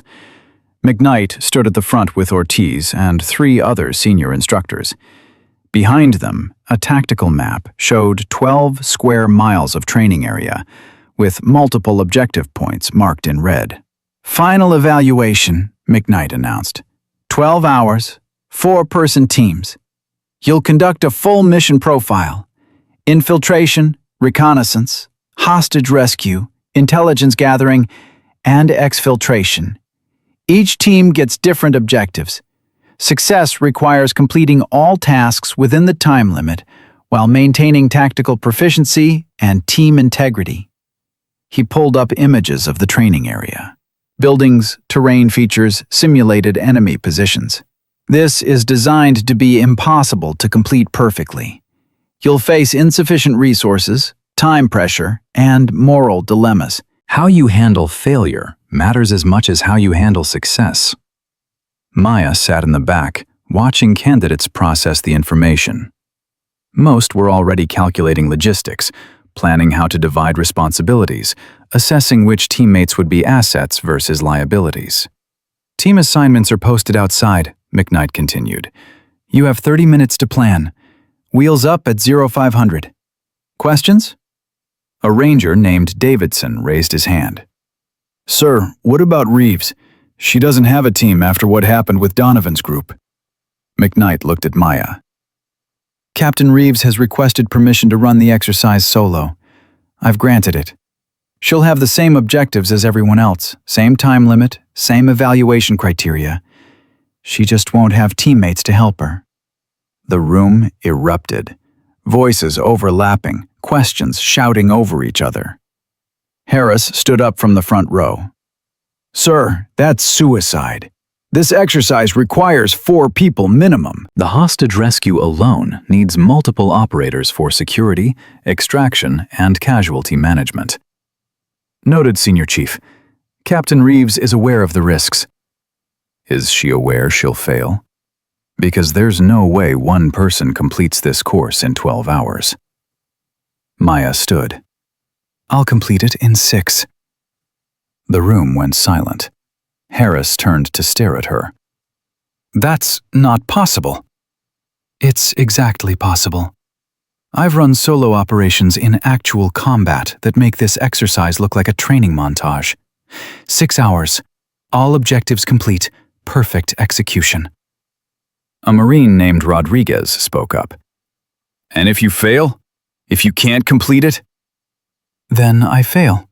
And you all get to spend the rest of your careers telling stories about the woman who thought she was better than an entire SEAL training program. Maya walked to the front of the room, stood next to McKnight. But when I succeed, when I show you what's possible when someone stops being held back by artificial limitations, you're going to rethink everything you believe about capability and gender. McKnight handed her a tablet with her mission parameters. Your objectives are identical to Team Alpha. Infiltrate grid coordinates November 7. Conduct reconnaissance of enemy positions. Rescue hostage from Compound Charlie. Gather intelligence from 3 separate buildings. Exfiltrate to extraction point with hostage and intelligence. 12 hours. Go. Maya looked at the tablet. Calculated distances, timing, resources needed. I'll need specific equipment, non-standard loadout. Such as?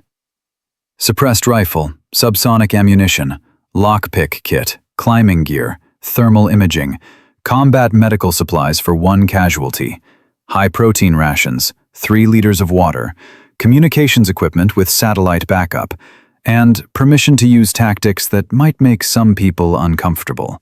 Ortiz raised an eyebrow. What kind of tactics? The kind I used in Syria when I had to complete missions alone. The kind that work, but don't appear in any manual because they require someone willing to operate outside standard protocols. McKnight considered this. Nothing that violates laws of war or training safety regulations. Agreed. Then you're authorized. Equipment checkout in 15 minutes. You launch with the other teams at 0500. The room cleared. Candidates filed out to check team assignments, plan strategies, prepare equipment. Maya stayed behind with McKnight and Ortiz. You're serious about this? Ortiz asked quietly. Completely.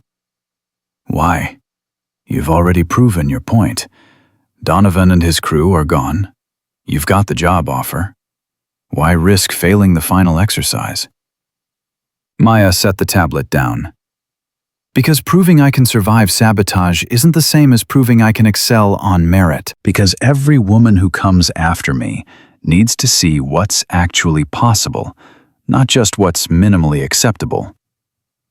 Because Rachel Hayes didn't die, so I could settle for good enough.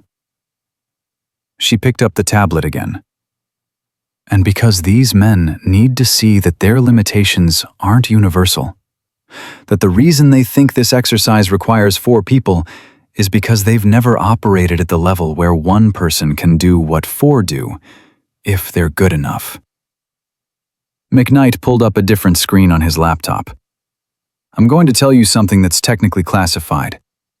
Last year, we had a female candidate who attempted this course. Captain Sarah Chen, Marine Corps, Iraq veteran, Purple Heart recipient, stellar record. What happened to her? She made it to the final exercise, got assigned to a team with 3 male candidates who didn't want her there. During the hostage rescue portion, they left her outside providing security while they went in for the rescue. The hostage was in a 2nd-floor room. They couldn't reach it, ran out of time, failed the objective. Let me guess, they blamed her. Said she should have been inside helping instead of outside on security. Said she wasn't aggressive enough. Said she didn't show initiative. McKnight closed the laptop. She filed a complaint. Investigation showed the team leader specifically ordered her to stay outside, but by then the damage was done. She didn't graduate. Her career never recovered. She's out of the Corps now, working private security. And the official story is she couldn't handle the pressure. Maya felt cold rage building in her chest. And the truth? The truth is she was sabotaged by teammates who wanted her to fail. Just like you were sabotaged. Just like every woman who attempts this program gets sabotaged by men who think women don't belong. Why are you telling me this? Because if you fail this exercise, even if it's because solo completion is genuinely impossible, there will be people who use it as proof that women aren't capable. They won't care about context. They won't care about circumstances. They'll just point to your failure and say, "See, even the Delta operator couldn't do it." Maya met his eyes. "Then I won't fail." Captain Reeves, I'm not questioning your capability. I'm questioning the wisdom of attempting something that might be genuinely impossible. There's no shame in acknowledging limitations. You're right, there isn't. But this isn't a limitation. This is fear disguised as wisdom. Fear that if I succeed, if I prove one woman can outperform 4 men, then every excuse you've ever made about why women fail becomes invalid. Ortiz spoke up. "She's not wrong, Commander." "I know she's not wrong. That's what scares me." McKnight stood. "All right, you want to do this? Do it, but understand that every instructor, every candidate, everyone watching will be waiting for you to fail. The pressure will be enormous." "I've operated under worse pressure. In Syria, failure meant execution. Here, failure just means proving I'm human. I'll take those odds." Equipment checkout took 10 minutes. Maya selected her loadout with the precision of someone who'd done this in actual combat. Every item had a purpose. Every ounce mattered. By the time she finished, her pack weighed 42 pounds, and she moved like it was empty. The teams loaded into helicopters at 04:55. Maya climbed into the last helicopter alone, sat in the cargo area with her gear, felt the familiar vibration as the rotors spun up. Harris appeared at the door just before they lifted off. "Hey!" he shouted over the engine noise. "Hey yourself." "I hope you know what you're doing." "I always know what I'm doing, Senior Chief. Whether other people understand it is a different question." 6 hours. That's insane. That's the difference between us. You think it's insane because you've never seen it done. I know it's possible because I've done harder missions in less time with worse odds. Maya checked her rifle, confirmed it was loaded with subsonic rounds. "You want to know the real secret?" "What's that?" Most people fail because they convince themselves failure is inevitable. They see obstacles and think, "This is impossible." I see obstacles and think, "This is Tuesday." Mindset determines capability more than physical ability ever will. Harris shook his head. "You're either the most confident person I've ever met or the most delusional." "Check back in 6 hours. We'll see which one I am." The helicopter lifted off. Maya watched Coronado disappear below, replaced by training area terrain that looked like every combat zone she'd operated in. Desert, buildings, simulated threats. The only difference was nobody here was actually trying to kill her. That made it easier, not harder. The insertion point was 4 kilometers from her first objective. The helicopter dropped her at 0530, lifted off immediately, left her alone in morning darkness that was just starting to give way to dawn. Maya checked her GPS, oriented to terrain features, started moving. 4 kilometers in 38 minutes.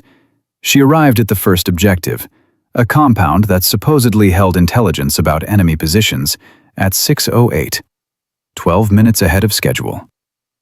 The compound had 3 buildings arranged in a U-shape around a central courtyard. Instructor evaluators playing enemy sentries walked patrol routes with simulated weapons. Standard security posture. Predictable. Exploitable.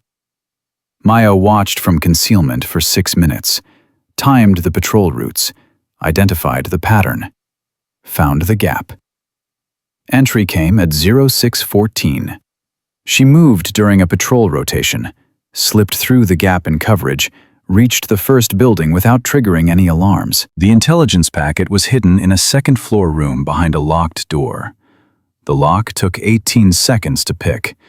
Skills learned from Rachel Hayes in that basement in Aleppo, practiced 10,000 times until her hands could do it unconscious. The packet was exactly where the mission parameters said it would be. Maya photographed every page, replaced it exactly as she'd found it, locked the door, exited the building. Total time in compound, 11 minutes. 0 compromises. First objective complete. The radio crackled. McKnight's voice. All teams, report status. 4 teams checked in. Team Alpha had reached their first objective but hadn't gained entry yet. Team Bravo was still moving to position. Team Charlie had made contact with enemy forces and was dealing with casualties. Team Delta was ahead of schedule. Reeves, status? McKnight's voice carried skepticism. Objective 1 complete. Intelligence gathered. Moving to Objective 2. No enemy contact. 0 compromises. Silence on the radio. Then, confirm, you've completed Objective 1? Affirmative. Photo documentation on encrypted drive. Exiting area now. More silence. Maya could picture McKnight's expression. The disbelief. The recalculation of what was possible. Objective 2 was the hostage rescue. 8 kilometers from her current position. Maya ran, maintaining a pace that ate ground without burning through her energy reserves. The sun was up now, temperature rising. She drank water every 20 minutes, ate high-protein bar at the 4-kilometer mark. The hostage compound appeared at 0747. Standard layout. 2-story building, guards at entry points, hostage supposedly held on the 2nd floor in the northeast room. 4-person teams would assault through the front, establish security, fight to the 2nd floor, extract the hostage under fire. Maya went through the roof. Climbing gear from her pack. Grappling hook thrown to the roofline, caught on the 2nd try. She went up hand over hand, reached the roof in 40 seconds. Moved to the skylight that overlooked the northeast room. The hostage, an instructor playing the role, sat zip-tied to a chair. 2 guards in the room with him, both armed, both watching the door because that's where they expected threats to come from. Maya dropped through the skylight. The first guard went down before he could raise his weapon. Simulated kill, chalk mark from her training knife across his throat. The 2nd guard spun, tried to bring his rifle to bear. Maya was already inside his arc, controlled the weapon, marked him twice in the chest. Both guards down in 4 seconds. The hostage stared at her. How did you... No time. Can you walk? I'm supposed to have a leg injury. How bad? Can't run. Can walk with support. Maya cut his zip ties, pulled him upright. Lean on me. We're going out the window. The window? We're on the 2nd floor. Which is why they're not watching it. Move. She got him to the window, used her climbing rope to lower him to ground level, followed him down. They were clear of the compound in 90 seconds. Total time for hostage rescue? 6 minutes. 0 shots fired. The radio exploded with chatter. Team Alpha had just started their assault on their hostage compound. Gunfire, confusion, simulated casualties. Team Charlie's hostage was dead because they'd breached incorrectly and the guards had executed him. Maya keyed her mic. Objective 2 complete. Hostage recovered. 0 casualties. Moving to Objective 3. McKnight's voice was tight. Reeves, what's your elapsed time? She checked her watch. 1 hour, 47 minutes. That's impossible. Apparently not, Commander. Objective 3 is intelligence gathering at 3 separate buildings, correct? Yes, but... Then I'm moving. We'll report when complete. She clicked off the radio. The hostage, a lieutenant named Morrison, was keeping pace beside her despite his simulated leg injury. You're not what I expected, he said. Nobody ever expects me. That's my best weapon. Where'd you learn to move like that? Through the skylight, taking down both guards before they could react? That's not normal speed. Syria. When you operate alone for 18 months, you learn to be fast because hesitation gets you killed. You learn to exploit assumptions because enemies think like these instructors. They expect threats from predictable directions. And you learn that the best way to win a fight is to end it before the other person knows it started. Morrison was quiet for a moment. The stories about you, about Ghost Phoenix. They're all true. Some of them are exaggerated. Some of them don't capture how bad it actually was. Most of them miss the point entirely. Which is that I was good at my job because I had to be, because failure meant death. Because there was nobody coming to save me if things went wrong. Maya adjusted her pack. These instructors, these candidates, they train in environments with safety nets, medical support 30 minutes away, instructors monitoring for actual danger, rules that prevent real harm. I trained in environments where the enemy was trying to kill me, and the only thing keeping me alive was being better than them. Is that why you're doing this? The solo run? To prove you're better? No. I'm doing this to prove that better isn't about being male or female. It's about being professional. About making decisions that work instead of decisions that feel heroic. About completing the mission instead of looking good while trying. They reached the first intelligence building at 0912. 2 hours, 42 minutes elapsed. Maya was ahead of schedule by a margin that should have been impossible. The building was guarded by 4 instructors simulating enemy forces. She left Morrison in a concealed position with instructions to stay quiet. The entry was through a basement window. Nobody was watching. Inside, she moved through the building like water, avoiding the guards entirely, reached the intelligence packet in an upstairs office, photographed it, exited the same way she'd entered. Total time, 8 minutes. 0 contact. Buildings 2 and 3 went the same way. Different layouts, different guard patterns, same result. Maya was in and out before anyone knew she'd been there.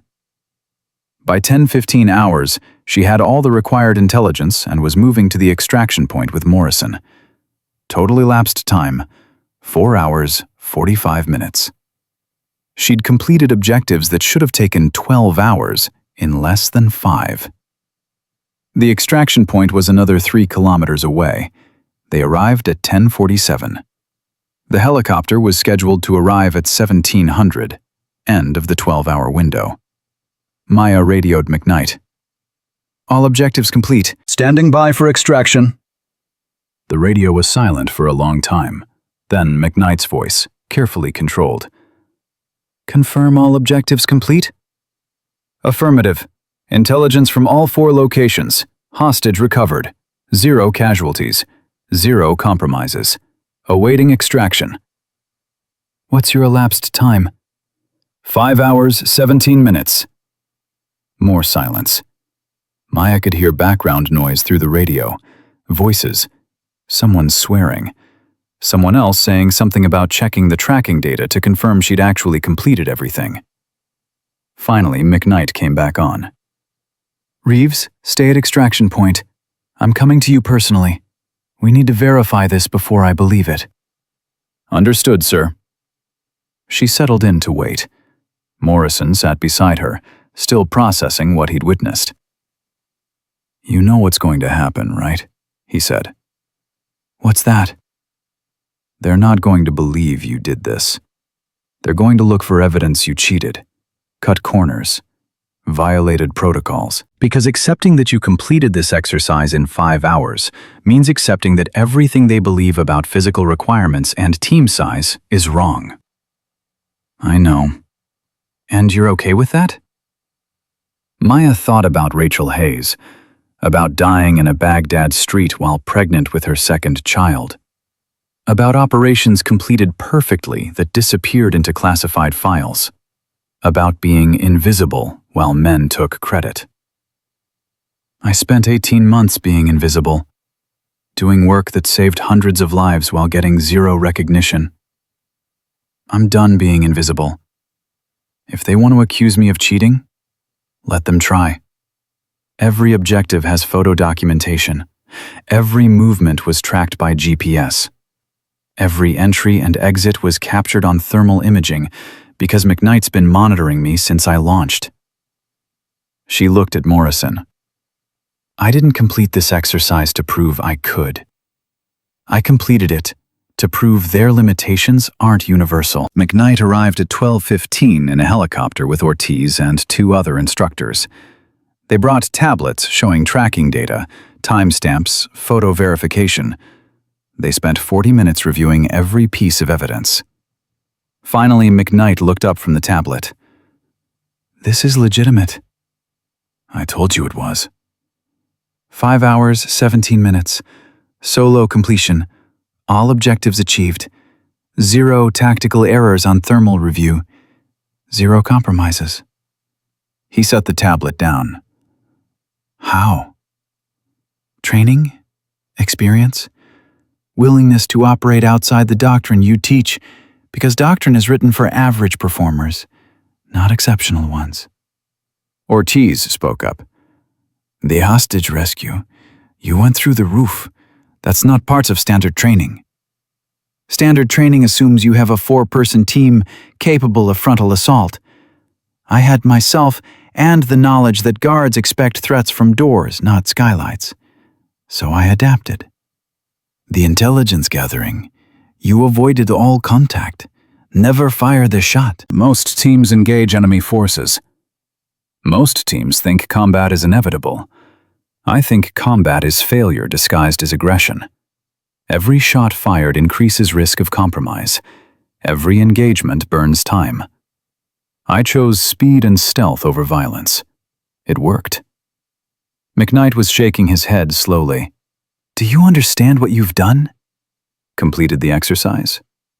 You've invalidated every argument against women in special operations, every claim about physical requirements, every justification for why females fail at higher rates, because you just proved that technique, intelligence, and experience matter more than size, strength, or gender. Good. That's exactly what I intended to prove. It's also going to create enormous pushback. There are people in this community who've built entire careers on the idea that women can't do this work. You just destroyed their foundation. Maya stood, shouldered her pack. Then they can adapt or become irrelevant. The same way enemy forces in Syria had to adapt when they realized Ghost Phoenix was hunting them. The same way every obstacle in my career has had to adapt when I refused to accept their limitations. She walked toward the helicopter. I'll be at the graduation ceremony tomorrow. I expect my instructor certification will be processed without any artificial delays. And then, we're going to have a serious conversation about redesigning this program so the next woman who attempts it doesn't have to be exceptional to survive. She just has to be competent and willing to work. McKnight followed her to the helicopter. What about the other teams? What about them? They're still out there, still running the 12-hour exercise. You're done in 5. What do we tell them? Maya smiled. Tell them the truth. Tell them that while they were struggling with obstacles they thought required 4 people, 1 woman completed the entire course in less than half the time. Tell them assumptions are dangerous. Tell them the next time they think someone doesn't belong, they should remember this moment. And tell them that excellence has no gender, only capability and will. She climbed into the helicopter, looked back at McKnight one last time. And tell them that Ghost Phoenix says hello. The graduation ceremony was scheduled for 1,000 hours the next morning, but Maya arrived at 06:30 to find McKnight already in his office. He looked like he hadn't slept, coffee cup in hand, surrounded by tablets and printed reports. "You're early," he said without looking up. So are you. Couldn't sleep. Spent all night reviewing the data from your exercise. Also spent all night fielding calls from people who want to know how a civilian contractor completed a SEAL evolution in 5 hours when teams of experienced operators took 12. Maya sat down across from him. What did you tell them? The truth. That you're not a civilian contractor. That you're a Delta operator with 18 months of combat experience in environments that make SEAL training look recreational. That we've been evaluating the wrong person this entire time. He finally looked at her. Do you know what Admiral Hendricks said when I told him? I'm guessing he wasn't thrilled? He said, and I quote, "If this gets out, every senator with a daughter is going to use it as proof that women belong in combat units. We'll have congressional hearings, media circuses. The whole thing will turn into a political nightmare." Sounds like the Admiral's problem, not mine. Except he's making it my problem. He wants this buried, wants your performance classified, wants the final exercise results sealed and your solo completion removed from official records. Maya felt ice forming in her chest. He wants to erase what I did. He wants to protect the integrity of the program. By lying about what actually happened?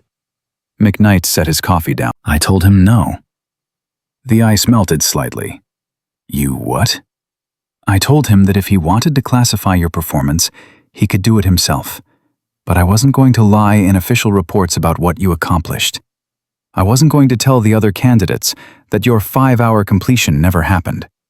And I wasn't going to participate in the same institutional dishonesty that's been failing female candidates for years. What did he say? He said I was risking my career over political correctness. I said I was risking my career over integrity. He hung up on me. McKnight smiled without humor.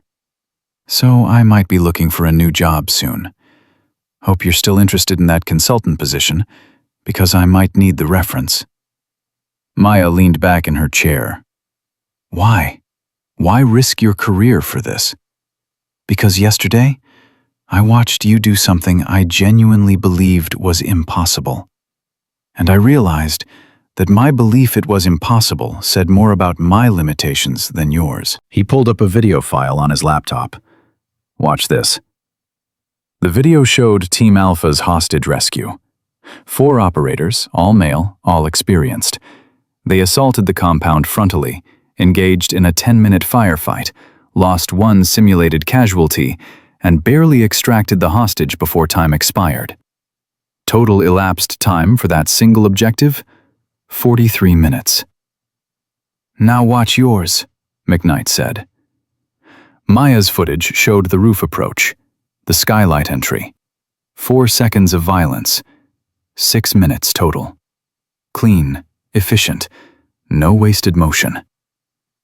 See the difference? McKnight asked. They used overwhelming force. You used overwhelming intelligence. They fought harder. You fought smarter. And the end result is you succeeded in 1/7 the time with 0 casualties. He closed the laptop. That's what I told Admiral Hendricks, that if we're actually trying to produce the best special operations instructors, we need to reward the approach that works better, not the approach that looks more traditionally masculine. And he didn't buy it? He said tradition exists for a reason. I said yes, and sometimes that reason is that we haven't found anyone capable enough to prove tradition is wrong. Then I told him about Ghost Phoenix, about the operations in Syria, about the 300 American lives saved by intelligence you provided. McKnight's expression hardened. You know what he said? He said he'd never heard of Ghost Phoenix. Said it must be fabricated because there's no record of any female operator with that call sign. The program was classified. I know that, but he's choosing not to know it. Because acknowledging you were Ghost Phoenix means acknowledging that a woman was running solo operations in hostile territory while SEALs were using her intelligence to conduct raids. It means acknowledging that the invisible support operator was more critical than the visible door kickers, and that challenges everything he believes about who deserves recognition. Maya stood, walked to the window. Dawnlight was breaking over Coronado, turning the ocean gold. So what happens now? Now, you graduate, top of your class, with full instructor certification. I've already processed the paperwork. It's done. And the Admiral? Can go to hell if he doesn't like it. I've got 30 years in, a pension, 3 combat deployments. If he wants to end my career over telling the truth, he can try. But I'm not backing down on this. The door opened. Ortiz entered without knocking, carrying her own tablet and looking grim. "We've got a problem," she said. "What kind of problem?" McKnight asked. "The kind where 3 candidates just filed formal complaints alleging the final exercise was rigged in Reeves's favor. They're claiming she had advanced knowledge of the course layout, that her objectives were easier than everyone else's, and that her 5-hour completion is proof of instructor bias." Maya turned from the window. "Let me guess. Donovan's friends?" No, worse.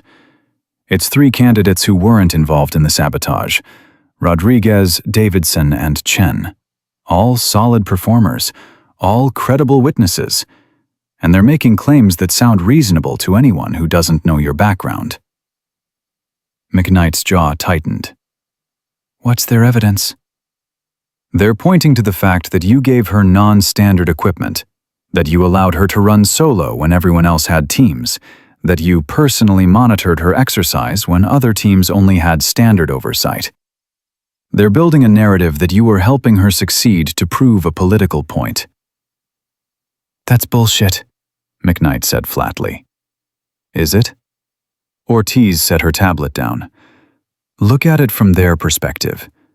Unknown contractor shows up with no visible credentials, gets special treatment from the commander, completes an impossible exercise in impossible time. Either she's superhuman or something's wrong. And they're betting on something being wrong." Maya felt the familiar weight of being underestimated shifting into something darker, being accused of cheating after proving capability. "What do they want?" They want an independent investigation. They want your exercise reviewed by outside evaluators. And they want you to rerun the final exercise under different conditions to prove you can replicate the results. "Absolutely not," McKnight said. "She completed the exercise perfectly. There's nothing to investigate." "There is if they claim bias," Ortiz countered. "And politically, they've got leverage. 3 male candidates with clean records questioning the integrity of the evaluation process? That plays into every existing narrative about women getting special treatment. The Admiral will use this to bury everything." Maya walked back to McKnight's desk. "Give me their complaints. I want to read exactly what they're claiming." Ortiz handed over the tablet. Maya read through 3 detailed allegations, each building a case that her performance was artificially enhanced through instructor support. The arguments were sophisticated, hitting all the right bureaucratic pressure points. "These aren't random complaints," Maya said. "Someone coached them. Someone who understands how to weaponize the appeals process." "Who?" "Doesn't matter. What matters is they're right about one thing." Maya set the tablet down. "The only way to definitively prove I didn't cheat is to do it again." "You don't have to prove anything," McKnight insisted. "Your performance speaks for itself." "No, it doesn't. Not to people who want to believe I cheated.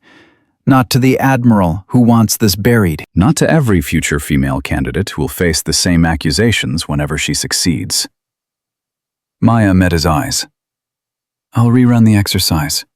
Different objectives, different route. No advanced knowledge. Same 5-hour completion time. And I'll do it with independent evaluators watching every second." Ortiz shook her head. "That's insane. You got lucky once." "I didn't get lucky. I executed a mission using skills I've refined over 18 months of combat operations. Luck had nothing to do with it." "Then you're asking to replicate a perfect performance under worse conditions. That's setting yourself up to fail. Or it's setting myself up to prove that excellence is reproducible, not accidental." Maya turned to McKnight. "You said you wanted to change this program. You said you wanted to prove women can succeed on merit. This is how we do it. Not by hiding my performance, not by making excuses, but by showing that what I did wasn't a fluke. It was professional execution of skills any operator can develop, if they're trained properly. McKnight was quiet for a long moment. If you fail, I won't fail. but if you do, you hand them exactly what they want. Proof that your first run was assisted. Proof that women need help to succeed. Proof that tradition was right all along. Maya smiled without warmth. Then I'd better not fail, Commander.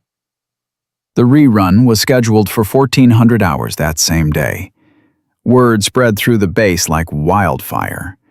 By the time Maya arrived at the equipment checkout, 30 candidates and a dozen instructors had gathered to watch. The atmosphere felt like a trial, which it was in every way that mattered. Admiral Hendricks arrived at 13:30 with 2 officers from Naval Special Warfare Command Headquarters.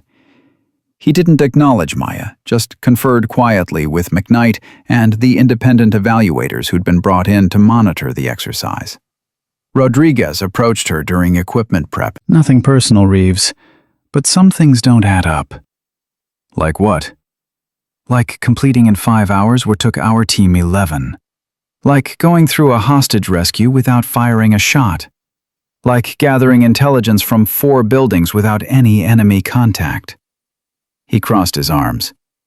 Either you're the best operator in history, or something else happened. What if I am the best operator in the room? Then prove it again, under conditions where nobody can claim you had help. Maya finished checking her rifle. That's exactly what I'm about to do. The briefing came at 13:45. New objectives, new route. Different buildings, different compounds, different tactical challenges. The evaluators had designed it specifically to be different from her first run while maintaining the same difficulty level. Admiral Hendricks stood at the front of the briefing room. Captain Reeves, you're being given an opportunity to validate your previous performance. Complete this exercise in 6 hours or less, and the complaints will be dismissed. Take longer, and we'll conduct a full investigation into your first run. Understood? Understood, sir. Your objectives are as follows. Infiltrate Compound Sierra. Retrieve intelligence package from 3rd floor office. Move to Compound Tango. Conduct hostage rescue of 2 individuals with simulated injuries. Extract to Rally Point Delta. Gather reconnaissance data on 3 separate buildings. Exfiltrate to final extraction point. Time limit is 6 hours. You launch in 10 minutes. The room was silent. Davidson spoke up from the back. Sir, that's more objectives than our first run. And harder targets. 3rd floor office instead of 2nd. 2 hostages instead of 1. Are you complaining about the difficulty, Petty Officer? No, sir. Just noting the scope increase. Noted. Hendricks turned back to Maya. Any questions, Captain? Just one, sir. When I complete this in under 5 hours again, will you finally acknowledge that my capability is real? His expression could have cut glass. When you complete it, we'll discuss that. Not if. When. Maya stood, shouldered her pack. See you in 5 hours, Admiral. The helicopter dropped her at 1400 exactly. Maya hit the ground running, literally. The first objective was 6 kilometers away through terrain deliberately chosen to slow her down. Thick vegetation, uneven ground, water obstacles. She made it in 42 minutes. Compound Sierra sat on elevated ground with clear sightlines in all directions. The intelligence package was on the 3rd floor in a corner office behind 2 locked doors. Guards patrolled in patterns designed to overlap, eliminating gaps. Maya watched for 4 minutes, found the pattern's weakness, exploited it. She was inside the building in 6 minutes, had the intelligence in 11, was clear of the compound in 14. The evaluators tracking her via thermal imaging saw nothing but a heat signature that moved like smoke and disappeared. Radio check at 1456. Objective 1 complete. Moving to Objective 2. Hendrix's voice crackled back. Confirm method of entry. East wall, second floor window during guard rotation. Standard infiltration tactics. Silence. Then, proceed to Objective 2. The hostage compound was 4 kilometers away. Maya ran, arrived at 15:37. 97 minutes elapsed. Ahead of pace. 2 hostages, both on the second floor, both with simulated injuries, 1 leg wound, 1 shoulder wound. Both requiring careful handling during extraction. Guards posted inside and outside the building. Maya went through a ventilation shaft this time. Tight fit, uncomfortable, but it put her in the building without alerting anyone. She moved through ductwork, emerged in a storage closet adjacent to the room holding the hostages. The guards never saw her coming. She marked both with chalk rounds to their backs while they watched the door. Had both hostages up and moving in 90 seconds. Extracted them through the same ventilation shaft she'd entered. Total time, 9 minutes. Both hostages secured, 0 enemy contact. Radio check. Objective 2 complete. 2 hostages recovered. Moving to Rally Point Delta. Hendrix's voice was tight. That's not possible. The compound has 8 guards. How did you avoid all of them? Ventilation system, sir. Thermal signature is masked by existing heat from HVAC. Guards are focused on ground-level approaches. Nobody expects threats from above. That's not a standard technique. No, sir. It's an exceptional technique. That's the difference between standard operators and exceptional ones. She could hear voices in the background. Arguments. Someone saying this proved she'd had advanced knowledge. Someone else pointing out that the evaluators had designed this course, and she couldn't possibly have known the layout. Maya kept moving. Rally Point Delta. 3 reconnaissance targets. She hit all 3 in succession, gathering data, photographing positions, moving like a ghost through buildings that should have been secure. By 17:30, 4 hours, she was at the final extraction point with all objectives complete. Total elapsed time, 3 hours, 34 minutes. She'd beaten her previous time by over 90 minutes. The helicopter arrived at 17:50 with Hendrix, McKnight, and all 3 independent evaluators aboard. They landed, climbed out, stood in front of Maya with expressions ranging from shock to disbelief. Hendrix spoke first. 3 hours, 34 minutes. Yes, sir. You completed more objectives in less time than your first run. Yes, sir. Because you gave me harder targets, which meant guards were more concentrated, which meant patrol patterns had less flexibility, which made them more predictable and easier to exploit. One of the evaluators stepped forward. I designed this course specifically to be harder than your first run. I increased the distance by 15%, added a 3rd floor objective, required 2 hostages instead of 1, and you still completed it 90 minutes faster. Yes, sir. How? Maya set her pack down. Because harder doesn't mean impossible. It just means different. You concentrated guards at target buildings, which made their patterns more rigid. You increased distance, which meant I had to run faster, which I'm capable of doing.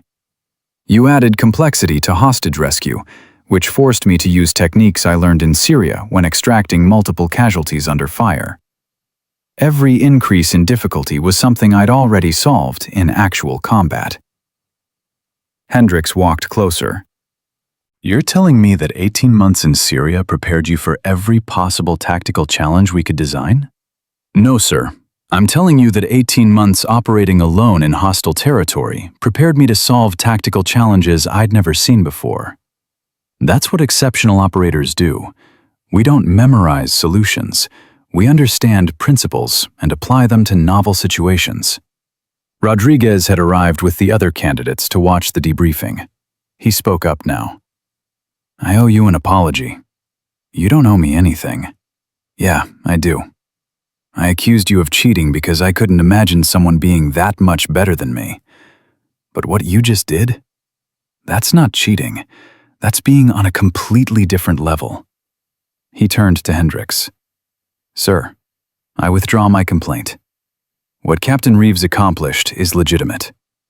Davidson and Chen nodded agreement. Chen stepped forward. I withdraw mine too. And I want to learn how to do what she does, because that's the kind of operator I want to become. Hendricks looked at McKnight. Your assessment, Commander? My assessment is that we've been training operators to be competent when we should be training them to be exceptional. That we've been rewarding aggression when we should be rewarding intelligence. And that Captain Reeves has proven that the physical requirements we've been emphasizing matter far less than tactical thinking and professional execution. You're saying we should lower physical standards? I'm saying we should raise cognitive standards and let physical requirements follow capability rather than precede it. Because what I just witnessed wasn't a physical performance. It was a masterclass in tactical problem solving. Hendricks was quiet for a long moment. Captain Reeves, you've made your point. Your instructor certification is granted. The complaints are dismissed. Your performance is going in the official record exactly as it happened. And the Admiral who wanted it buried, sir? His jaw tightened. We'll be receiving a phone call from me explaining why institutional honesty matters more than political convenience. Maya felt something unknot in her chest that she hadn't realized was tight. Thank you, sir. Don't thank me yet. Because now you're going to help Commander McKnight redesign this entire program, and you're going to train a generation of instructors who can teach what you've demonstrated. Think you can handle that? Yes, sir. Good. Because you're not done proving people wrong. You're just getting started. The graduation ceremony happened at 10:00 the next morning. 32 candidates stood in formation while McKnight called names and awarded certifications. Maya stood with them, no longer separate, no longer questioned. When her name was called, the applause was different, louder. Led by Harris, who'd learned to respect capability over gender, joined by Rodriguez, Davidson, and Chen, who'd learned that assumptions were dangerous. Even some of the instructors who'd doubted her were clapping, because proof was impossible to ignore. McKnight handed her the certification. Well done, Captain. Thank you, sir. One more thing. He handed her a small box. Inside was a challenge coin. On one side, the seal trident. On the other, engraved text. Ghost Phoenix. Excellence has no gender. That's not official, McKnight said quietly. But it's true. And I want you to carry it as a reminder that what you've done here matters. That the women who come after you will have an easier path because you refused to accept artificial limitations. Maya held the coin, felt its weight, thought about Rachel Hayes, about the 14 names on her back, about every woman who'd been told she didn't belong. What happens now? She asked. Now, we change everything. McKnight gestured to the assembled candidates. Starting with them. They've seen what's possible. They've seen excellence that doesn't fit their preconceptions. They can't unsee it. And when they become instructors, they'll teach what you've shown them.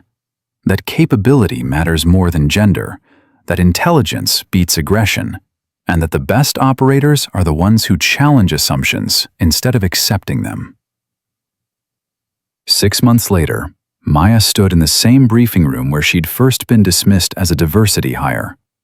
But the room looked different now. 12 female candidates sat among 30 male candidates, all receiving instruction on tactical problem solving that emphasized intelligence over brute force. The failure rate had dropped from 40% to 8% for women. The male failure rate had increased slightly to 15%, as the curriculum focused more on cognitive challenges and less on pure physical performance. Rodriguez was teaching the class. Chen was assisting. Harris had taken over as lead instructor, and Donovan, Cruz, and Mitchell were working private security jobs. Their SEAL careers ended by their own choices. Maya watched from the back of the room as Rodriguez worked through a scenario. The question isn't how to fight your way into the building. The question is whether you need to fight at all. Force is expensive. It costs time, ammunition, and lives. Intelligence is cheap. It costs observation and thinking. Always choose cheap over expensive when both achieve the objective. After class, a young woman approached Maya. Ensign Jennifer Park, 24, fresh out of Annapolis, one of the new candidates. Captain Reeves, can I ask you something? Sure. When you were running the final exercise, when you completed it in 5 hours and everyone thought you cheated, how did you handle the doubt? How did you keep going when everyone was waiting for you to fail? Maya thought about Syria, about operations where failure meant death, about Rachel Hayes dying while pregnant, about every person who'd underestimated her while she saved their lives. I kept going because quitting would have validated their doubts, because proving them wrong mattered more than protecting their feelings, and because I knew that every time I succeeded, I was making it easier for the next woman who'd face the same challenges. Was it worth it? Everything you went through? Maya looked around the room, saw female candidates receiving fair evaluations, saw male instructors teaching without bias, saw a system that was starting to reward capability over tradition. Yeah, She said. it was worth it. That night, Maya sat alone in her apartment and looked at the challenge coin McKnight had given her. Ghost Phoenix. Excellence has no gender. Next to it sat the coin Rachel Hayes had given her years ago in Syria. The Scorpion. Small, underestimated, lethal when threatened. She'd carried these coins through combat zones, through hostile territory, through a training program designed to break her. They'd survived because they represented truth that couldn't be destroyed by doubt or opposition. Maya picked up her phone, scrolled to a photo she'd taken that afternoon. Ensign Park completing an obstacle course while male candidates cheered her on. A different world than the one Maya had entered 6 months ago. Not perfect, not finished, but better. She sent the photo to McKnight with a message. This is what winning looks like. His response came back immediately. No, that's what leading looks like. Winning was just the beginning. Maya set the phone down, closed her eyes, let herself rest for the first time in months. Tomorrow she'd wake up and continue the work, continue training instructors, continue proving that excellence transcended every artificial limitation society tried to impose. But tonight, she could rest knowing that the 14 names tattooed on her back, Rachel Hayes, and the others who hadn't made it home, would be proud of what she'd built from their sacrifice. The war wasn't over. There would always be people who thought women didn't belong in combat, who thought physical requirements mattered more than tactical intelligence, who thought tradition justified discrimination. But Maya had proven that assumptions could be shattered, that limitations could be exceeded, and that the only real barrier to excellence was the willingness to accept someone else's definition of impossible. She'd spent 18 months in Syria being invisible while saving lives. She'd spent 6 months in Coronado being visible while changing systems. And she'd spend the rest of her career ensuring that the women who came after her never had to choose between capability and recognition, between excellence and acknowledgement, between being exceptional and being accepted. Because Ghost Phoenix wasn't just a call sign anymore. It was a promise that from the ashes of every barrier burned down, something stronger would rise. Operators who judged each other on merit, who respected capability over gender, and who understood that the deadliest threat wasn't the enemy across the battlefield, but the assumptions inside their own minds that kept them from recognizing excellence when it stood right in front of them.